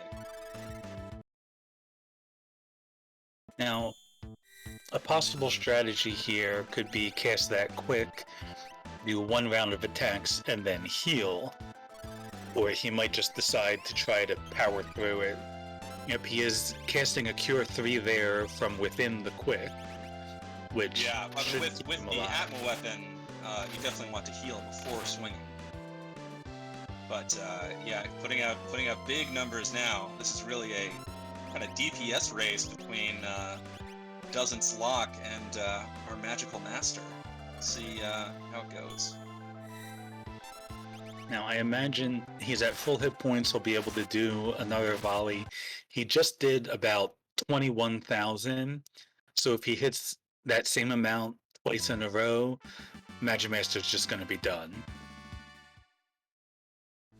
And down he goes. Yeah, so definitely good strategy there, making use of that quick to get the heal off. And that's the second gauntlet fight down. And it looks like Javinator is heading over to the auction house, which is a pretty good play. He is at 9 out of 12 Magicite. And when you're getting that close to the end with your Magicite, the auction house can be a good choice. And he got some luck there and found one right away. Yes, indeed. I suspect, though, that Javinator may just buy everything in the auction house for the buy everything in the auction house bingo box. We see Javinator's filled up the second to right column pretty well.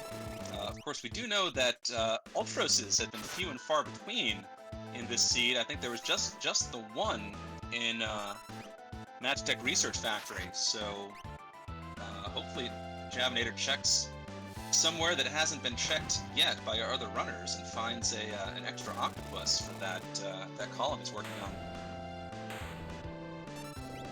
Yes, and I would say, if you're here anyway, finishing off that auction house square can be a good idea. You might not be able to get those 2 Ultrases quickly, but it's not a bad idea just to hedge your bets, get this taken care of now. Though he just got lucky again and found that second piece of Magicite right away. Yeah, this has been a very generous auction house for all of our runners. I think Doesn't found 2 Espers in a row. Now Javinator has found 2 Espers in a row. So perhaps we'll not be going through the rest of the inventory the auction house has to offer. Maybe just heading out with those 2 Espers.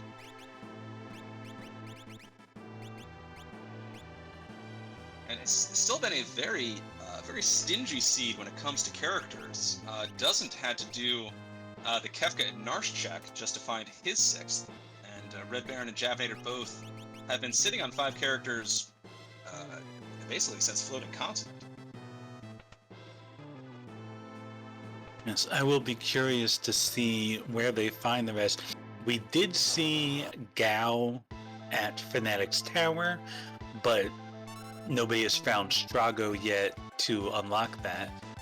And we have Javinator going back in to the auction house, and he sees the Imp Robot, the one and only thing in the World of Ruin that you cannot buy at the auction house.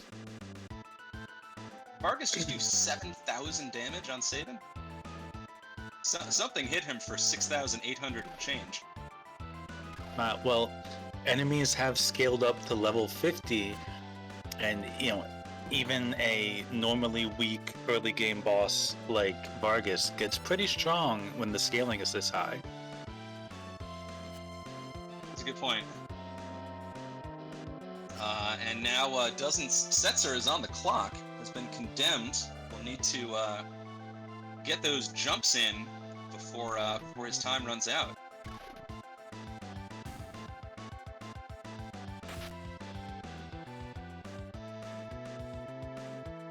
Having a discussion in chat about the best and worst kinds of tape. Some good suggestions in there. Can never go wrong with duct tape. I guess a ticker tape if you're big into the stock market. I used to be fond of videotapes. That's a very good point. Ooh, this is weird. Setzer is dead, but came down to jump gets a pro proc, I don't know what's going to happen here. I don't know. His characters are down, but he's still got the flash. No, I am not a boomer Nako. God, how old do you think I am? That was pretty cool. I've never seen that before. But that is Dozen's second reset in this boss gauntlet, so not having the easiest time.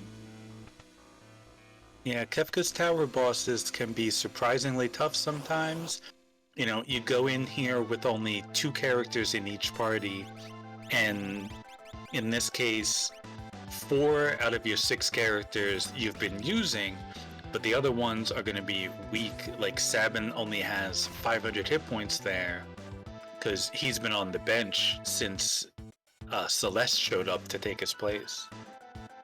True. Also worth pointing out that boss enemy scaling in this seed goes to 50. It's 40 in a standard race, so these endgame bosses hit just that much harder than they would compared to a standard race. Meanwhile, Red Baron hits up another inn. He must be closing in on that 6 different inns box. Yeah, I have not been keeping count, but I'm sure he has. And the big question for his bingo checks is going to be that doomgaze fight. Because we were talking at the beginning, there is a technique you can use to guarantee that you'll get that. But it's a question of whether Red Baron knows how. That is very true. Meanwhile, Doesn't having a much better time in this Vargas fight redo. I'm still sort of geeking out about that interaction before. He died in the air, came down, killed the boss while dead. Has a much easier time this time though, and Doesn't is on the cusp of starting the final battle against Final Kefka, and we're gonna get, fingers crossed, that successful Final Kefka sketch. And it was interesting, I don't remember who it was, but somebody on Discord just a week or 2 ago had that same thing happen on Final Kefka, where they killed him, but their party was dead. And there was a discussion in Discord about whether that counts as killing Kefka if your party is wiped at the same time. Interesting. One thing to keep in mind as Doesn't begins the final battle is that he does have to sketch Kefka, so he'll have to survive long enough to take care of that. He also has to keep his only sketcher, Shadow, alive through all of these tiers. So if Shadow goes down to a rogue calmness or some troubles in tier 2, or even just gets punched really hard at the end of tier 1, that'll be a reset for Doesn't. And I'm double checking the tracker sheet here. I don't believe we have found Fenrir or Gollum. And so calmness protection becomes a question. Have we seen anything like Life 3? Ooh, that's a hard hit. Doesn't Celis gets smacked for over 3,000 damage, goes down. Yeah, so I always find there's so much strategy that goes into this final battle, keeping track of calmness protection and muting and dooming in tiers 1 and 2. There's so much to think of that you sort of forget that tier 1 just smacks you really hard. So you gotta keep your guys up and keep them well protected. now we have both the Javinator and the Red Baron are very close to completing their requirements for everything except the bingo board. Javinator has found his 12th Esper, so it's just a matter of tracking down a character. Meanwhile, Red Baron is in the Phoenix Cave, the first person to go check that. Yeah, desperately hoping for characters at this point. Seed has been and very stingy when it comes to handing out characters. We know that Javinator will not find a character after this Piranha battle, but we will see what Red Baron finds in the Phoenix Cave as Doesn't ascends to Tier 2 of the final battle. He does have Siren, so that will be helpful for muting, I guess that's magic, the one that casts magic. Yes, because we have such wonderful naming here. I love the names of all the enemies in the final battle. It looks clearly like it was like, 5:30 on a Friday, and it was like the last thing they were doing, and someone was like, what are we gonna call these guys? I don't know. Magic, hit, sleep, girl. Excuse me, she is properly dressed as a lady. Oh, my apologies. There's the siren going off, or doesn't? Yes, she didn't climb her way all the way up to the Tier 3 of the final battle to be called a girl. Fair enough. I apologize to Lady, but not to Sleep. Screw that guy.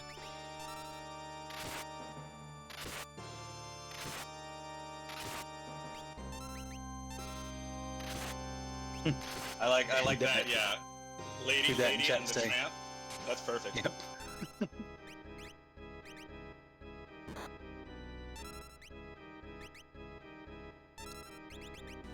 So Javinator has finished his Visopaz fight. Not going to find what he needs here. We still have a lot. We have a lot of unanswered questions about characters here. We still don't know what was behind Mount Cold's. Javinator had to reset out of that fight, and I don't know if he's going to want to go back there. They have some bad memories from the first encounter. But yeah, there really aren't that many options left. I mean, we'll see what Phoenix Cave has. We haven't seen Opera House, the Celis check, but other than that, there's slim pickings. And, that brings back to the discussion we had earlier about doesn't going to Kefka Narsh when your opponents probably won't do that. And that's where he found Mog. Very true. Looks like Javinator now heading into the Opera House. Doesn't. Caught him using some multi-target healing, but obviously not something that he's worried about at this point.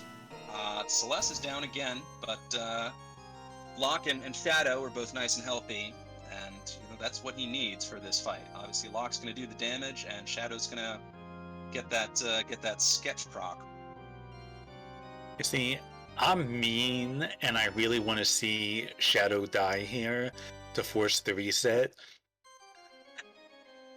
Yes, it's hard not to root for a rogue Calmness just taking out Shadow at the last minute. But we'll see how it goes. It is a possibility. As Red Baron decides now's the time to take on a dragon, finds the white dragon. Fairly easy as dragons go. And it is worth noting on Doesn't side, Celeste got swapped out because she was still down at the end of Tier 2, and Sabin got brought in, but Sabin is very low level and will not be any use even if he gets back up off the ground. Yeah, I don't expect to see Sabin get off the floor for the rest of Doesn't's run. I think he took out Lady. Going for a cheeky steal. I think Sleep, you can steal a Ragnarok, right? I don't recall.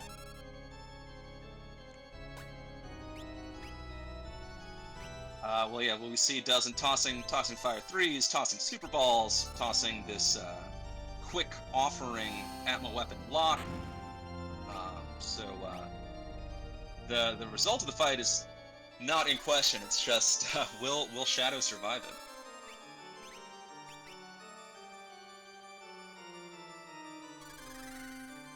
Meanwhile, Red Baron has finished off the White Dragon, and Javinator is fighting Tunnel Armor on the stage of the Opera House.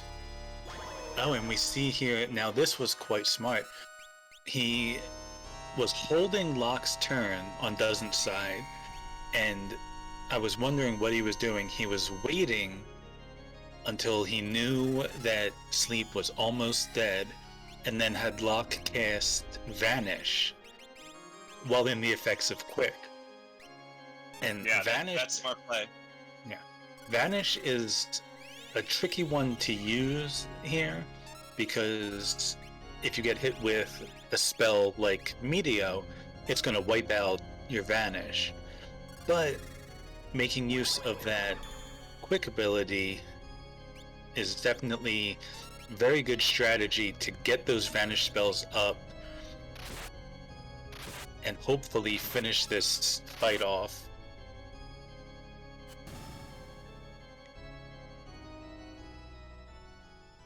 Yes, indeed. As we watch these calmnesses whiff, and Doesn't is on to final Kefka, the mad clown.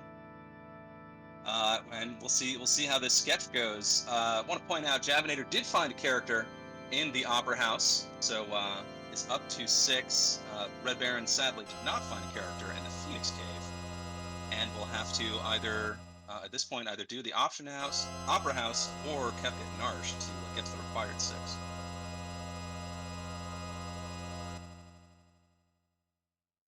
Yes, to answer your question in chat, sorry we glossed over this. Calmness is an instant death physical attack that Tier 3 uses when it dies.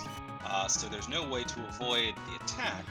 Or sorry, there's no way to avoid triggering the attack. There are ways to avoid the attack itself. Oh my god, he sketched Ultima.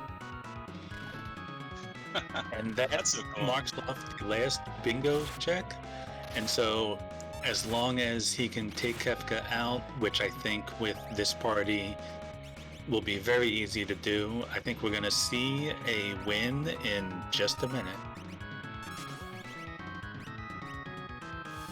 That was great. I need to bring a sketch character into my next Kefka fight just to see that. I love that it was so big it was barely on screen, and then the cheeky Ultima. So that's bingo for Doesn't, and not a lot left in this final Kefka. Yeah, this might be the final volley right here with that damage output. Indeed. And let's see, we have the flash. Doesn't is our first 8th place winner with an official time of 1 hour, 38 minutes, and 1 second. An excellent time on a tough seed like this. So let's get that's a great time for any race, and especially with all the bingo shenanigans thrown in. Well played, GG to Doesn't. That was a very, very well run, very smartly run, very competently run seed that we all got to witness. And we will have to see if we can get him in here for an interview. And while we're waiting to see that, Red Baron has completed the Pay the Fanatics Tower Man, and looks like he's flying the airship around randomly looking for doomgaze. So does not seem to know the technique that we spoke of earlier, and is just hoping for sheer luck. Well, certainly wish him luck, as we have Doesn't here in the commentator's booth with us. Doesn't, GG. How'd you feel about that seed? That was a very tight run.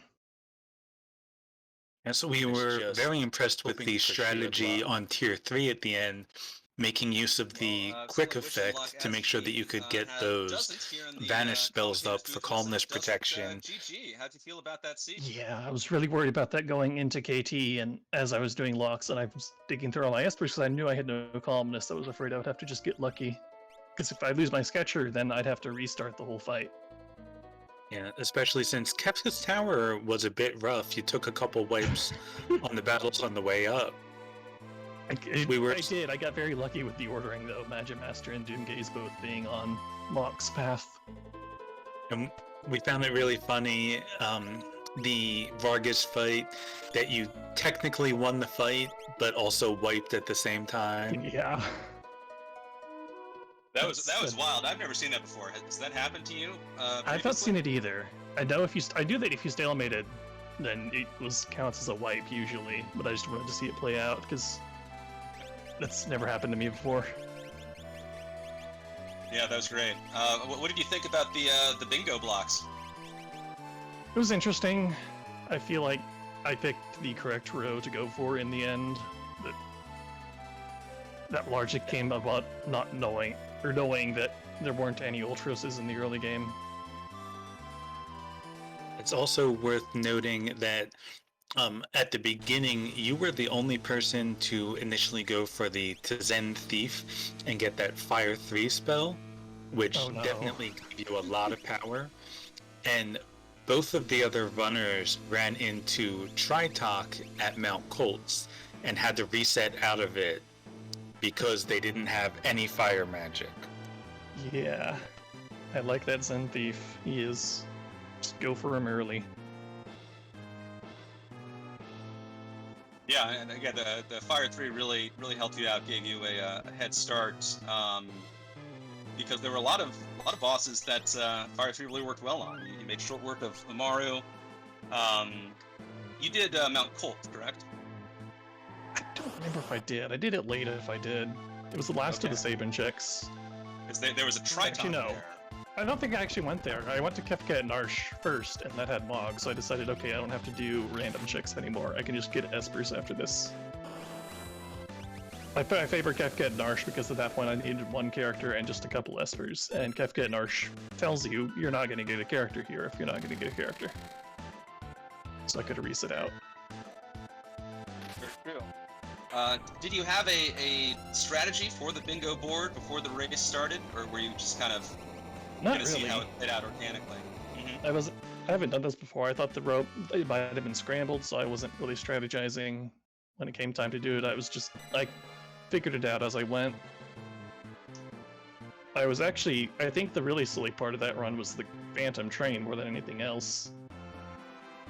That paid off immensely for me. Yeah, that was a big gamble that paid out in a huge way. Red Baron also checked the Phantom Train, found the Ice Shield, and reset out. Of course, not knowing that there was a Katana Soul hanging out in the Monster in a Box. So that was another big payout that really helped propel your run. Well, part of the reason I took the Ice Shield is I figured that particular line that I took, I'm probably going to go for that, and in order to do that, I need a shield to break, and I already broke my Thunder Shield on Inferno. So I might as well take this one, get my 5th monster in a box. Even though it's a dead check, it sets up my bingo to be very easy. And Yeah, the 5th that monster box definitely happened to paid be off. offering, which I was looking for anyway. Yeah, Locke with that offering Atma weapon was doing some work. Yep. I'm curious, were there any bingo boxes that you sort of wrote off that you were for sure not going to do if you could help it? I was not going to do the middle one. Talking to every person in Vector, I don't even know how many people there are. And watch 5 cutscenes also just seemed like too much to me. I think most of the other ones are pretty fine. I was vaguely going for them even. But I just didn't do them in the end.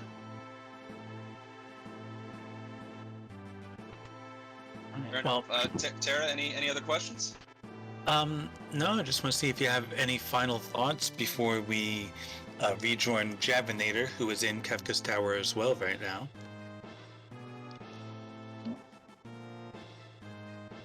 Not really. All right, well, excellent race. Definitely a pleasure to watch, and hope we see you again next week. See you. GG. Yeah, great race by Doesn't. Putting up a really strong time. Javinator now entering then the 3 locks, the lead up to the sort of boss gauntlet before the final battle itself.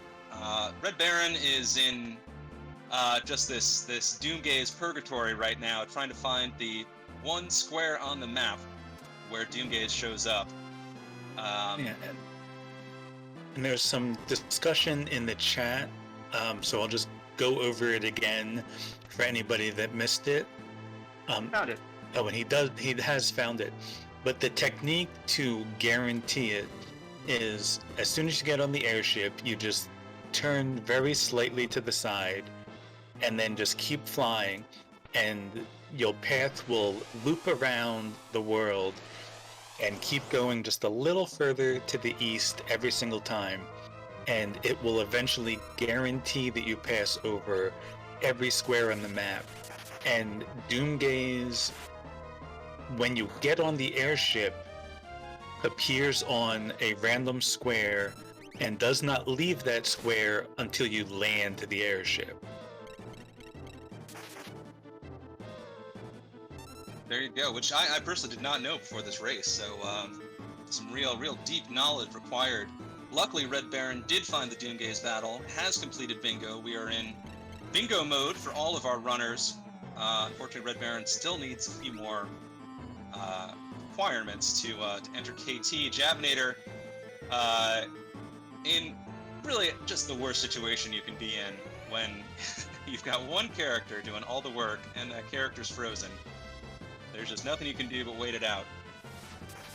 Yes, I had that happen recently in the final climb of Kefka's Tower, where all 4 characters were frozen. I just went to get a drink, you know. There's only so much you can do. Meanwhile, Red Baron is in the Opera House. And was that where Javinator found his last character? Yes, indeed. Found his last character, and I believe also found his second Ultros fight to give Javinator bingo. Yes, that will put Red Baron just needing one more piece of Magicite in order to get into go mode. Well, there's always the one at Zen.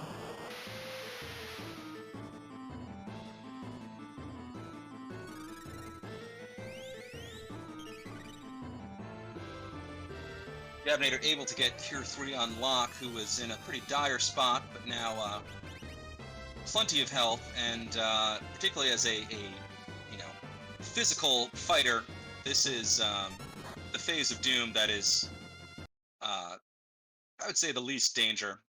Oh, and I say that, and then he gets hit for 9,000 damage. Pardon me, he was in the most danger. He didn't even know it. That was a huge smack from Doom. Yes, and just taking a quick look at our tracking sheet, it does appear that Red Baron already got the Magicite from the Tizen Thief, and trying to look and see what ones we know about that he has not picked up. It looks like Auction House is probably the best bet because there were 2 Espers there, and from the ones we saw from the other runners, those are the only 2 that Javinator and Doesn't got that Red Baron has not. I think you're correct with that. So Red Baron may have to head to the auction house or roll the dice on some more character checks. Yeah, if he doesn't go to the auction house, there's still a bunch of other checks potentially available, but those are still a mystery to us. We have not seen any of the other checks that might help him. Meanwhile, sorry, after you. Javinator is about to enter the gauntlet again himself there after that, unfortunate wipe on Doom. We'll have to see if he can avoid getting frozen this time. Yeah, and you can see how much the offering, that random Katana Soul in the Phantom Train really helps Doesn't. His lock is effectively 4 times as dangerous as Javinator's, just because Javinator's only swinging once a turn. So this Doom fight will go on a little longer. No, now he's changed parties. So now it is Setzer who's going to take on this Doom fight. That's actually pretty good.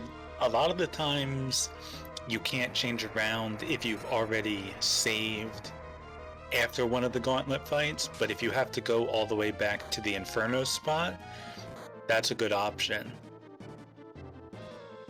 Yeah, real heads up play from Javinator as Red Baron takes on the Tunnel Armor that was at the end of Opera House. Doesn't also bringing up the question in chat, was Magimaster the one behind Doom? I believe so, yes. So that might be a bit difficult.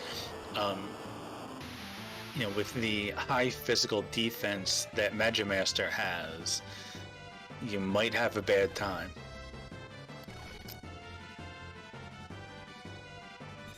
That is a very good point. Javinator is not going to be happy to see Magimaster. Also not happy to see that Doom is now nullifying Pearl Elemental, so Setzer is not doing much with that Pearl Lance.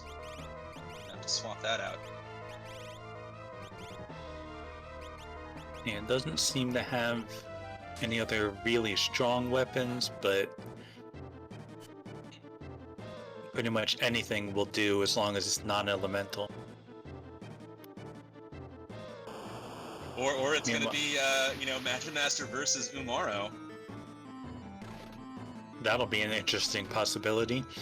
Umaro's special attacks, his body slam, does ignore defense, if I'm not mistaken. And we have... Yeah, so it won't be fast, but it could theoretically happen. Red Baron grabbing Umaro from the Opera House, going to do this Mount Colts check, so we'll finally get to answer the mystery of what is behind Tritop. It does have that Alexander Esper that was for sale from Sen, so should have the firepower, in the most literal sense of the word, to take care of... Oh, well, doesn't have Fire 3 on Shadow, but should hopefully take care of it. Javinator taking down Doom. Be curious to see how he responds to this this very deviously placed Magimaster. Yeah, now there is an argument sometimes for resetting or warping out of the tower and redoing your party composition. So that's a possibility if he can't find a way to get through this. Yeah, do appreciate Javinator checking out the meme chest, that little hidden chest. It was a red cap, which is a surprise to me. I have a personal theory that the meme chest always sucks, but red cap is a decent piece of headwear. Javinator resetting out, gonna have to figure out how to tackle this Magimaster roadblock. Yeah, what we might see him do is take on the left and right battles first, leave Magimaster for last, and then possibly warp out. And then if you do that, you can put a full party of 4 in one party to have the most strength possible to go against that tough battle. Oh, and in Discord, one of our runners who's not on the restream here with us, Zelfer, has finished in 2nd place with a time of 1 hour, 53 minutes, and 52 seconds. GG to Zelfer, very good time. Red Baron suddenly learning that he doesn't have Fire 3 on any of his characters. He does have the Esper. Has not got it learned. Hopefully this Debilitator will help him out. Yeah, it's one of the things with Espers, there's an argument for not doing too much swapping around of your Espers, because the more time you spend in a menu, the more that's delaying you. But in this case, it might be hurting him because he does not have good damage output against Sir Valagarmanda Esquire. Very true. Meanwhile, we've got Battle of the Century, Yeti versus Magimaster. This is unfortunate whiff there. We'll have to see if this... Nope. Javinator not interested. Taking another reset, gonna have to regroup and come up with a new plan.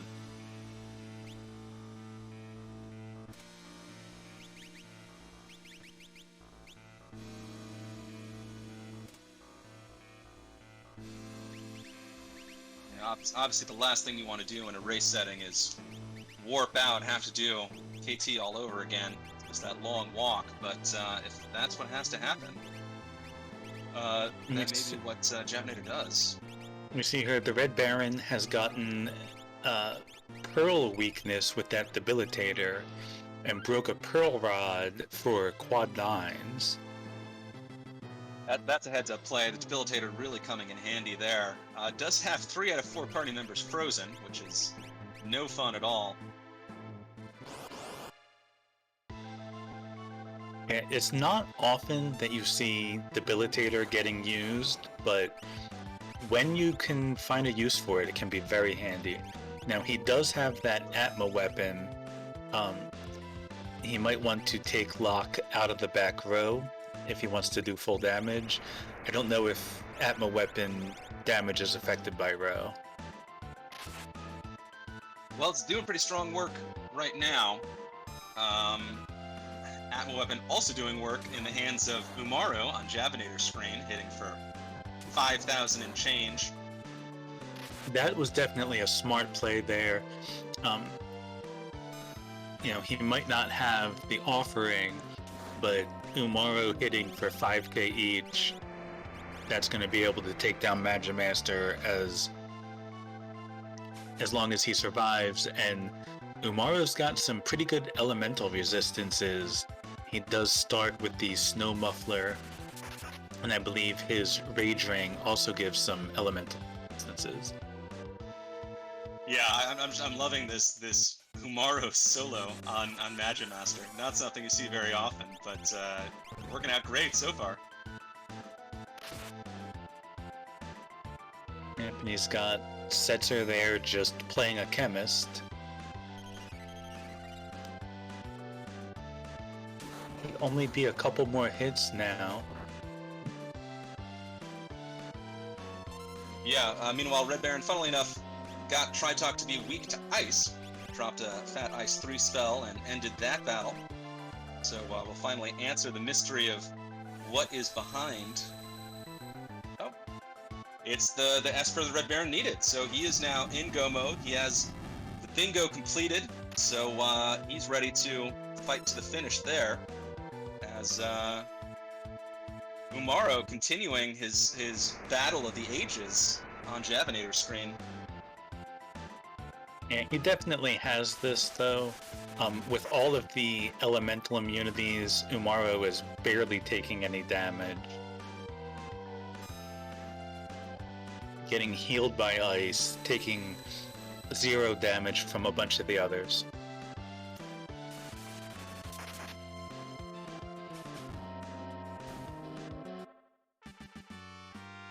Yeah, fun to see. Red Baron, meanwhile, going to heal up, take a quick save before diving into Kefka's tower himself. And Javinator that's has it. managed to get won through. Magimaster 0. I've never seen a Magimaster fight quite like that. That was quite nice. There's been a lot of very unusual, very, very fun moments in this seed. Obviously, the dozens, dead Setzer landing on Vargas for that weird stalemate boss fight. Umaro taking on one of the most dangerous bosses in the game. A lot of fun stuff. It's been a very fun bingo night, and I hope everyone's enjoying it as much as we are here in the commentating booth. Yes, it is a race type that gets to be pretty popular just because it's so different than what you normally deal with.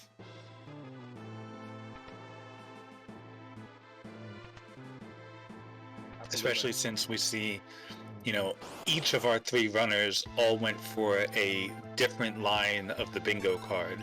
So we got to see a lot of very different strategies there coming from each of them. Very true. Yeah, just the opportunity for divergence and finding your own route through a seed is really, I think, one of the great strengths of this World Collides randomizer. It's always fun to see how different players tackle seeds in different ways. As Javinator's Lock, with the Atma weapon back in his hands, makes short work of number 128. So he should be getting up to Final Kefka pretty soon. Yeah, has that very difficult center route taken care of, so the rest of these bosses really not much of a problem for Javinator's team. as Red Baron now making his long walk through KT, and we'll have to see how he responds to the very rude surprise of Doom and Magimaster in the boss gauntlet. Yes, that is definitely something rough to run into, especially at that particular spot. Yeah, I mean that's always the absolute last place you want to see a really tricky boss like Magimaster, you know, behind another boss when you've already committed your parties down the separate routes. Obviously, we saw the difficulty that Javinator had when it had to use Yeti strats to get through there. And we have Javinator actually using a rarely seen strategy of casting Float to use Quake. Oh, that's very cool. I like that. Took out the bears immediately. And he should have an easier time here simply because he has two of his strong characters here, unlike Doesn't, who went here with one good character and one low-level character. So I doubt he'll have any difficulty with this fight. Yeah, I also always love to see Quake strats. It's not something you see very often in Final Fantasy VI, but there are ways to do it. There's the float spell, obviously. There's the armor, whose name I can't think of, that absorbs Earth. Another way to Gaia Gear. Thank you very much. Gaia Gear. It's not as powerful as perhaps some people remember it from Final Fantasy IV, as Naku mentions in chat, but it can be used to great effect, as we see here. And that looks like Javinator is through, so he will be heading into his final climb. And really going to be curious to see how he handles it, especially with no good calmness protection. Now, he doesn't have to be as worried because he doesn't need to have a Sketcher survive. That is true, though, obviously, you know, you want your characters to survive, no matter what. But yeah, there's just been absolutely zero calmness protection on hand in this seed, other than the Vanish spell, which we saw doesn't use to great effect. Yeah, and, you know, that's a very difficult thing to use, because if you take the time to cast it on all of your characters, there's a really good chance you're going to get hit with a spell before you're done, and that will get rid of the Vanish. So, without using that quick spell to supplement it, it would be very hard to effectively use that. Very true. We'll have to see how Javinator takes care of that as his final battle is about to begin. Red Baron taking on Flame Eater at the Inferno spot. His Umaro not quite as decked out as Javinator's was for Magimaster, but this Atma weapon Locke should have no trouble taking care of this fight. Though I think the last time I said Locke should have no trouble with the fight, Doom punched him for 9,000 damage, so who knows?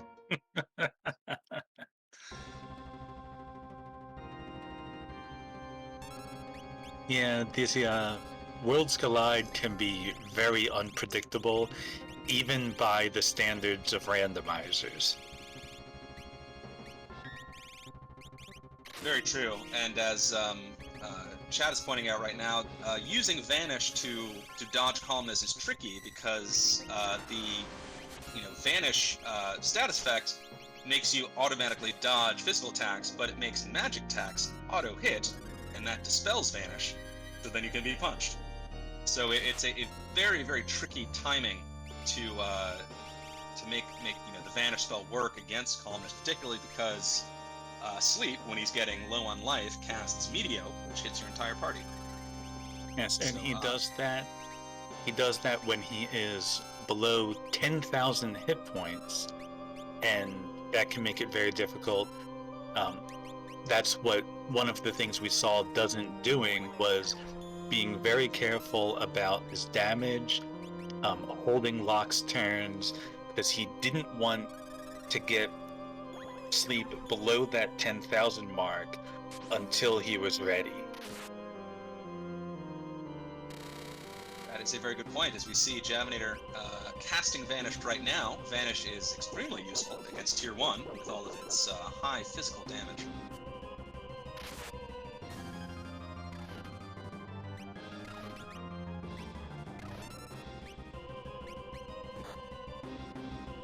And Red Baron is right behind him. He's approaching the gauntlet. Now, we will see how he approaches that very rude middle path. Yeah, that will be a challenge. I mean, it was a challenge to all of our runners and to anyone who finds himself in a situation like that. We'll have to see how he responds. Worth pointing out, all three of our runners did find an experience egg on the floating continent, which have all used very well. Obviously, Doesn't had that super-powered Locke who ended the game, I think, at level 57, which is a little higher than you normally see without experience eggs. Oh, but look at this! Red Baron is using the toilets. He's checking the box. I love that.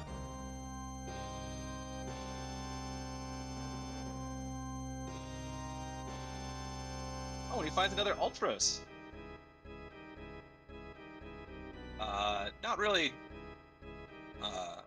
much helps for Red Baron. He has, of course, already completed Bingo. And the KT Toilets and Defeat 2 Ultrases are not on the same plane in any way, but funny to see. And, props to Red Baron for fulfilling some of these, very, very unusual requirements that we have on the Bingo board. And hey, who says no to a cat hood? Definitely one of the best hats in the game.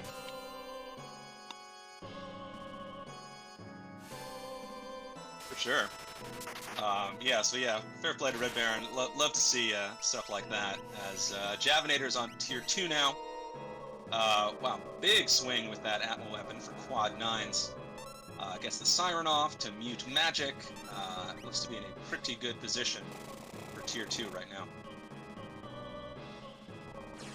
Yeah, the Tiger Head is weak against ice, so we just saw almost 9,000 damage from an Ice 3.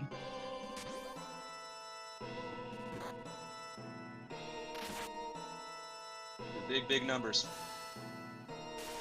Yeah, I don't expect Tier 2 to give Javinator any problems at all. The tricky part is going to see how he gets through Tier 3. Yes, indeed, with that ever so pesky calmness attack. Though he does have a party of 4 strong characters, and unlike Doesn't, he doesn't have to specifically keep one of them alive. So may just roll the dice and hope for 1 calmness proc instead of 2, or it is a physical attack, and the characters can always dodge or block it. It's up to RNG on that one. Yeah. He's got a very strong party. If only one person gets hit with calmness, then he'll still have plenty of strength going into Final Kefka. If you do get hit with the double calmness and your backup characters aren't very strong, then it can be pretty tough to take on Final Kefka with only 2 characters. Meanwhile, on Red Baron's screen, you love to see it. Who's going up that center path? It's the Yeti.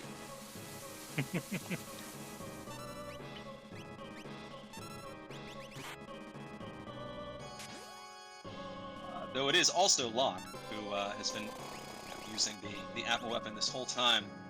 So hopefully it won't be too difficult for Red Baron to take care of Doom into Magimaster. And he looks like he forgot to keep a Moogle Charm equipped there and ran into a random battle against a Naughty.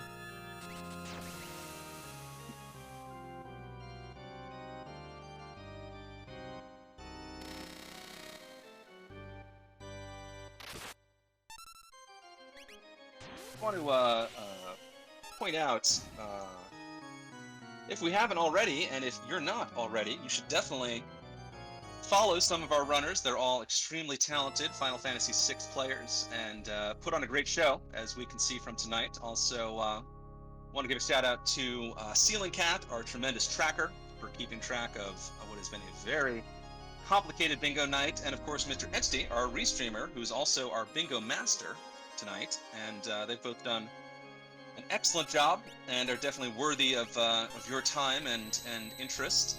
Tara Omen, my co-commentator, has also done a smashing job tonight, so give her a follow as well. And I don't stream, so you don't have to follow me. See, I have the easy part. All I have to do is stay here and ramble.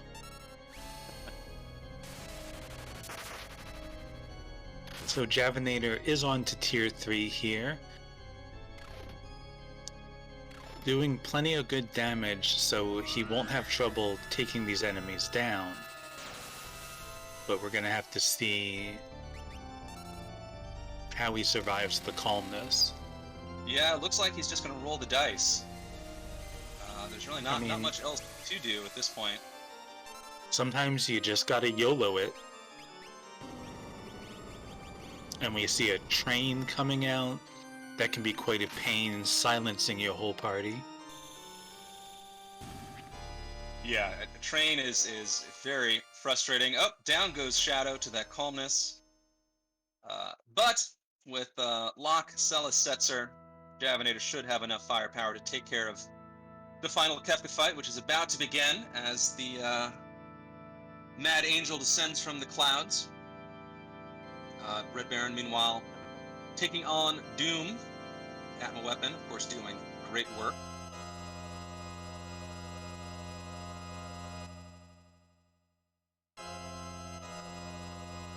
Unfortunately, his lock is not quite as uber leveled, so we're not going to see the 40,000 per round hits that we were seeing, but we'll see if he can get through it. Gravity Rod, that's not going to do much, but does still have that weapon, has some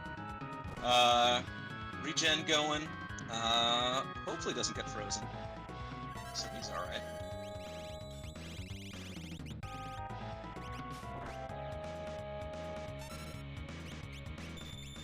We have the Fallen One coming out, but we did pick up a Mega Elixir from that Magimaster fight.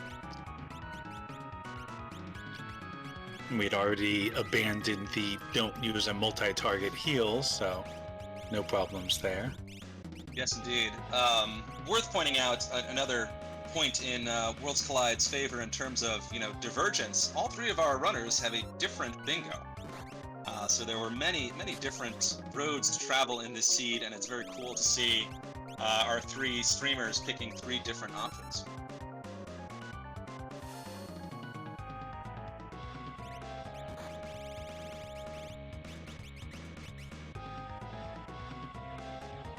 And this is interesting. We see Javinator trying to cast Doom on his own characters here. Maybe he doesn't have any more remedies. And he's planning on... I don't know. It's a bit of an odd choice. Death does cure status effects, depending on your definition of cure. But yeah, that is an option. But this Dragoon Setzer doing great work, as Dragoons often do. It's one of my favorite ways to build a character. I think Dragoon build is very fun. It's very safe. You can't be hit if you're not on screen. Though we did see dozens of Setzer die in midair earlier this seed. Goner coming out for Kefka. Goner is a very cool looking move, but does not do quite as much damage as you may think it does. We've got an Umaru in the final battle. Love to see that. As Red Baron is still tackling this tricky Doom. And Javinator is still trying to kill his own lock. Locke, with the darkness up, is having trouble actually landing any hits. And the train comes out again. This is one of those situations where you really want to think about, there's plenty of relics that protect against status ailments that don't get as much use as they should. But, equipping somebody with a ribbon or even a weaker relic, there's plenty of ways to get past that. But we see the Flash, and he managed to get through it even without Locke's help. And we have Javinator finishing in third place with a time of 2 hours, 16 minutes, and 2 seconds. And the Red Baron has forfeited.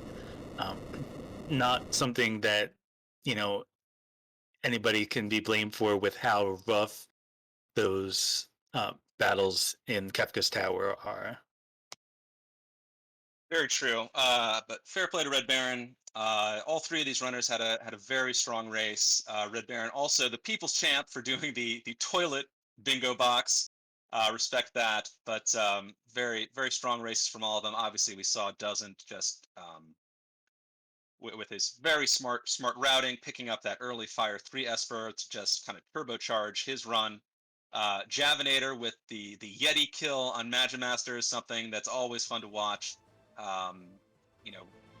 Red Baron helping us learn how the doomgaze battle works, which I certainly didn't know before. So, I think a great bingo night all around. It was a lot of fun to commentate, a lot of fun for me to watch, and I certainly hope that everyone in chat and viewing from home had fun as well. Yes, I definitely had a great time. I would have absolutely hated running this seed, but watching it was a blast. Very true. We do have Javinator with us right now. Javinator GG, how'd you feel about bingo night? I mean, it was fun. I don't know if bingo night's a good word. I wouldn't call it a race necessarily, but it was fun. It was a goofy seed, and I played it like a goofy seed. I'm glad I got my Ultros kills in. That was key. I could have gone for a different path, but I was committed, so it was happening. I would have cleared the whole seed if it meant to get those Ultros kills. Yes, there was another Ultros in Kefka's Tower. I don't think we found the fourth one, so it could be anywhere. I was thinking about making the dip. I kind of said, well, there's lots of Ultroses, there's lots of checks. Worst case, I'm going for statue skip, and I'm getting that Ultros outside the tower. So, yeah, but it was fun. Goofy seed, but it was fun. I was rolling my eyes pretty hard when I hit that Magimaster, because I specifically sent Locke up the middle path the first time before I reset because he had the Atma weapon, and then he got wrecked by Doom. So I was like, okay, maybe we'll send the jumper guy, and then we send him, and then right after him is Magimaster. I'm like, yeah, okay. Luckily, Umaro could wield the Atma weapon and the sniper sight there, and it worked out. But yeah, it was a goofy scene.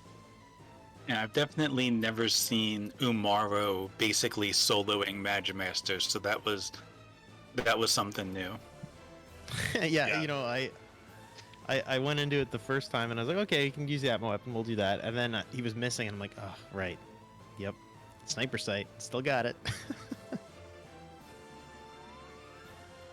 Yeah, that was good stuff. Did you have sort of a strategy for the bingo board when you started, or were you just gonna, play it by ear? Yeah, I was just playing it by ear a little bit. I mean, so I saw that we started with Locke, and so I was like, okay, the Steel 8 thing is on the board. But like, if you look, especially with starting with Shadow, if you look at the board, row 4 is immediately available. Like, well, okay, break a shield on a non-boss fight and win, but like realistically, you're probably going to get a shield throughout at some point. And then so pretty much everything else was just available right off the bat, so it really makes sense why Doesn't went for row 4 and was able to complete it so quickly. So that was pretty fun. I liked my column 4, but the Ultroses held me back a little bit, and spend a lot of time in the auction house for no reason. Like you make the you basically spend the same amount of money in the auction house as you do in the Fanatics Tower Man. Although you don't get any checks out of it, but yeah, you know, it was. I pretty much did that one. I looked at it. Most of the other ones had kind of stuff that I didn't know if I'd be able to do. The only one that Column 4 had that I didn't know I'd be able to do was the Ultroses, and so I was like, yeah, that's what I'm doing, and I committed pretty early to that. Were there any squares that you were for sure going to skip if you could help it? Yeah, so I didn't want to do Catch 12 Fish. I did not want to watch 5 cutscenes. I ended up watching one, but I did not want to watch. I read the list of them and I was like, oh, that was a bad choice. And I don't actually know. I didn't want. Well, okay, use all the toilets. I was thinking about it, and then I really didn't want to do talk to every person in Vector. I kind of did want to do the Narsh security room, but I had no one with dances, so it wasn't really on the board. Makes sense. And I didn't want to do the vertical.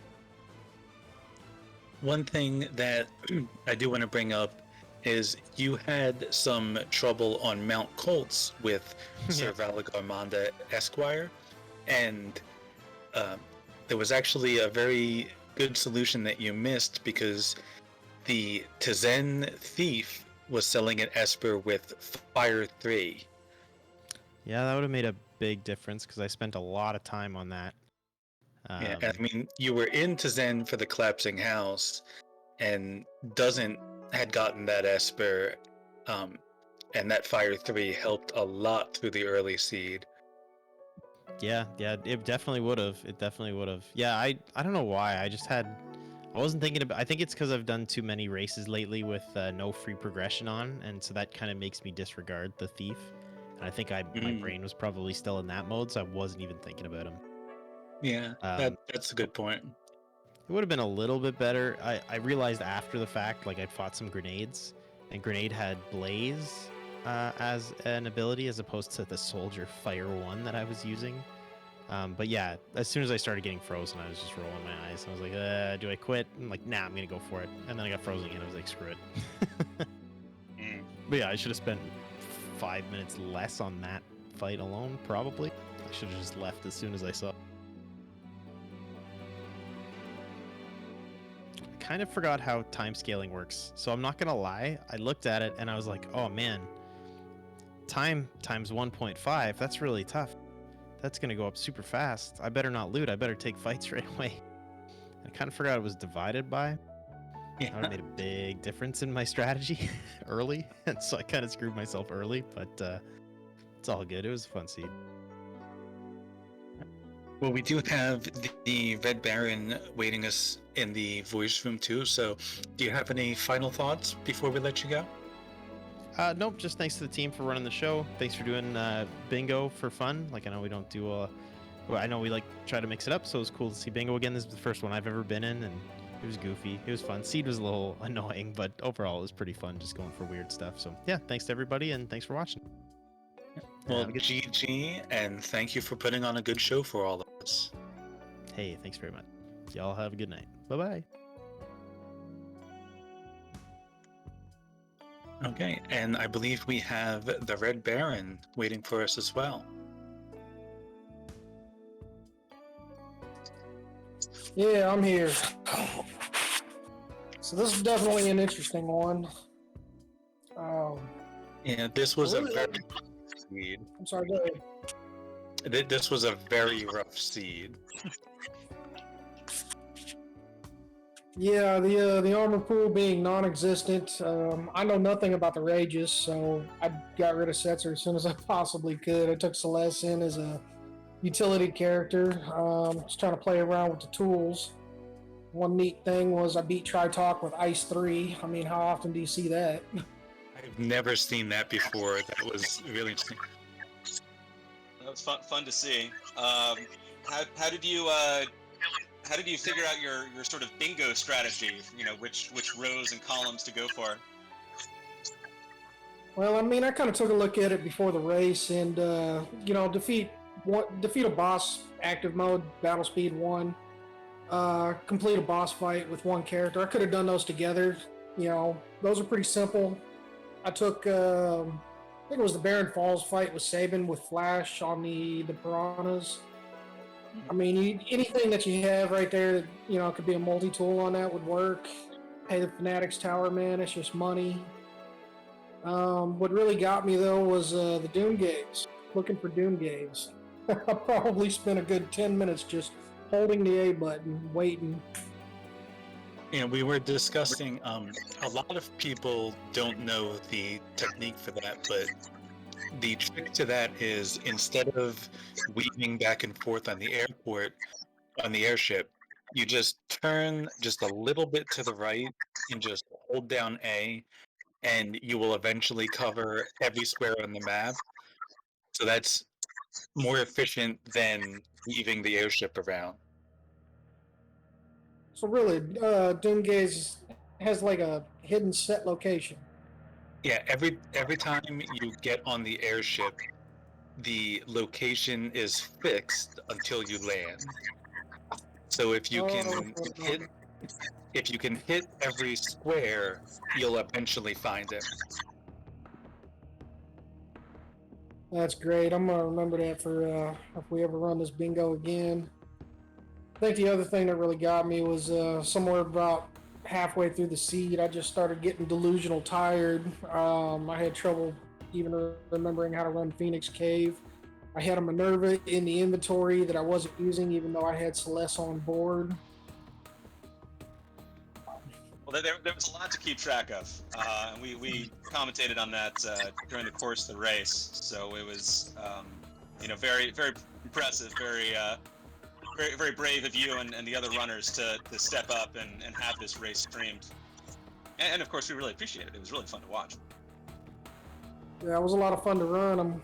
I'm glad that we have such a good community here putting things together like this, because this has definitely been my new thing for the last month or two. Well, it's definitely glad to have you around. You gave us a really entertaining show tonight. Well, I appreciate it, and I'm gonna wait for the VOD to come out so I can see how everybody else tackled this. Well, it's definitely a fun one to watch. All right. So I think, so GG, Red Baron, and I think we are just about ready to start wrapping up now. I think we're planning on doing a little raid here.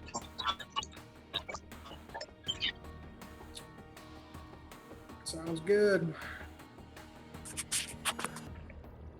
Alrighty, guys. Take it easy. Have a good one.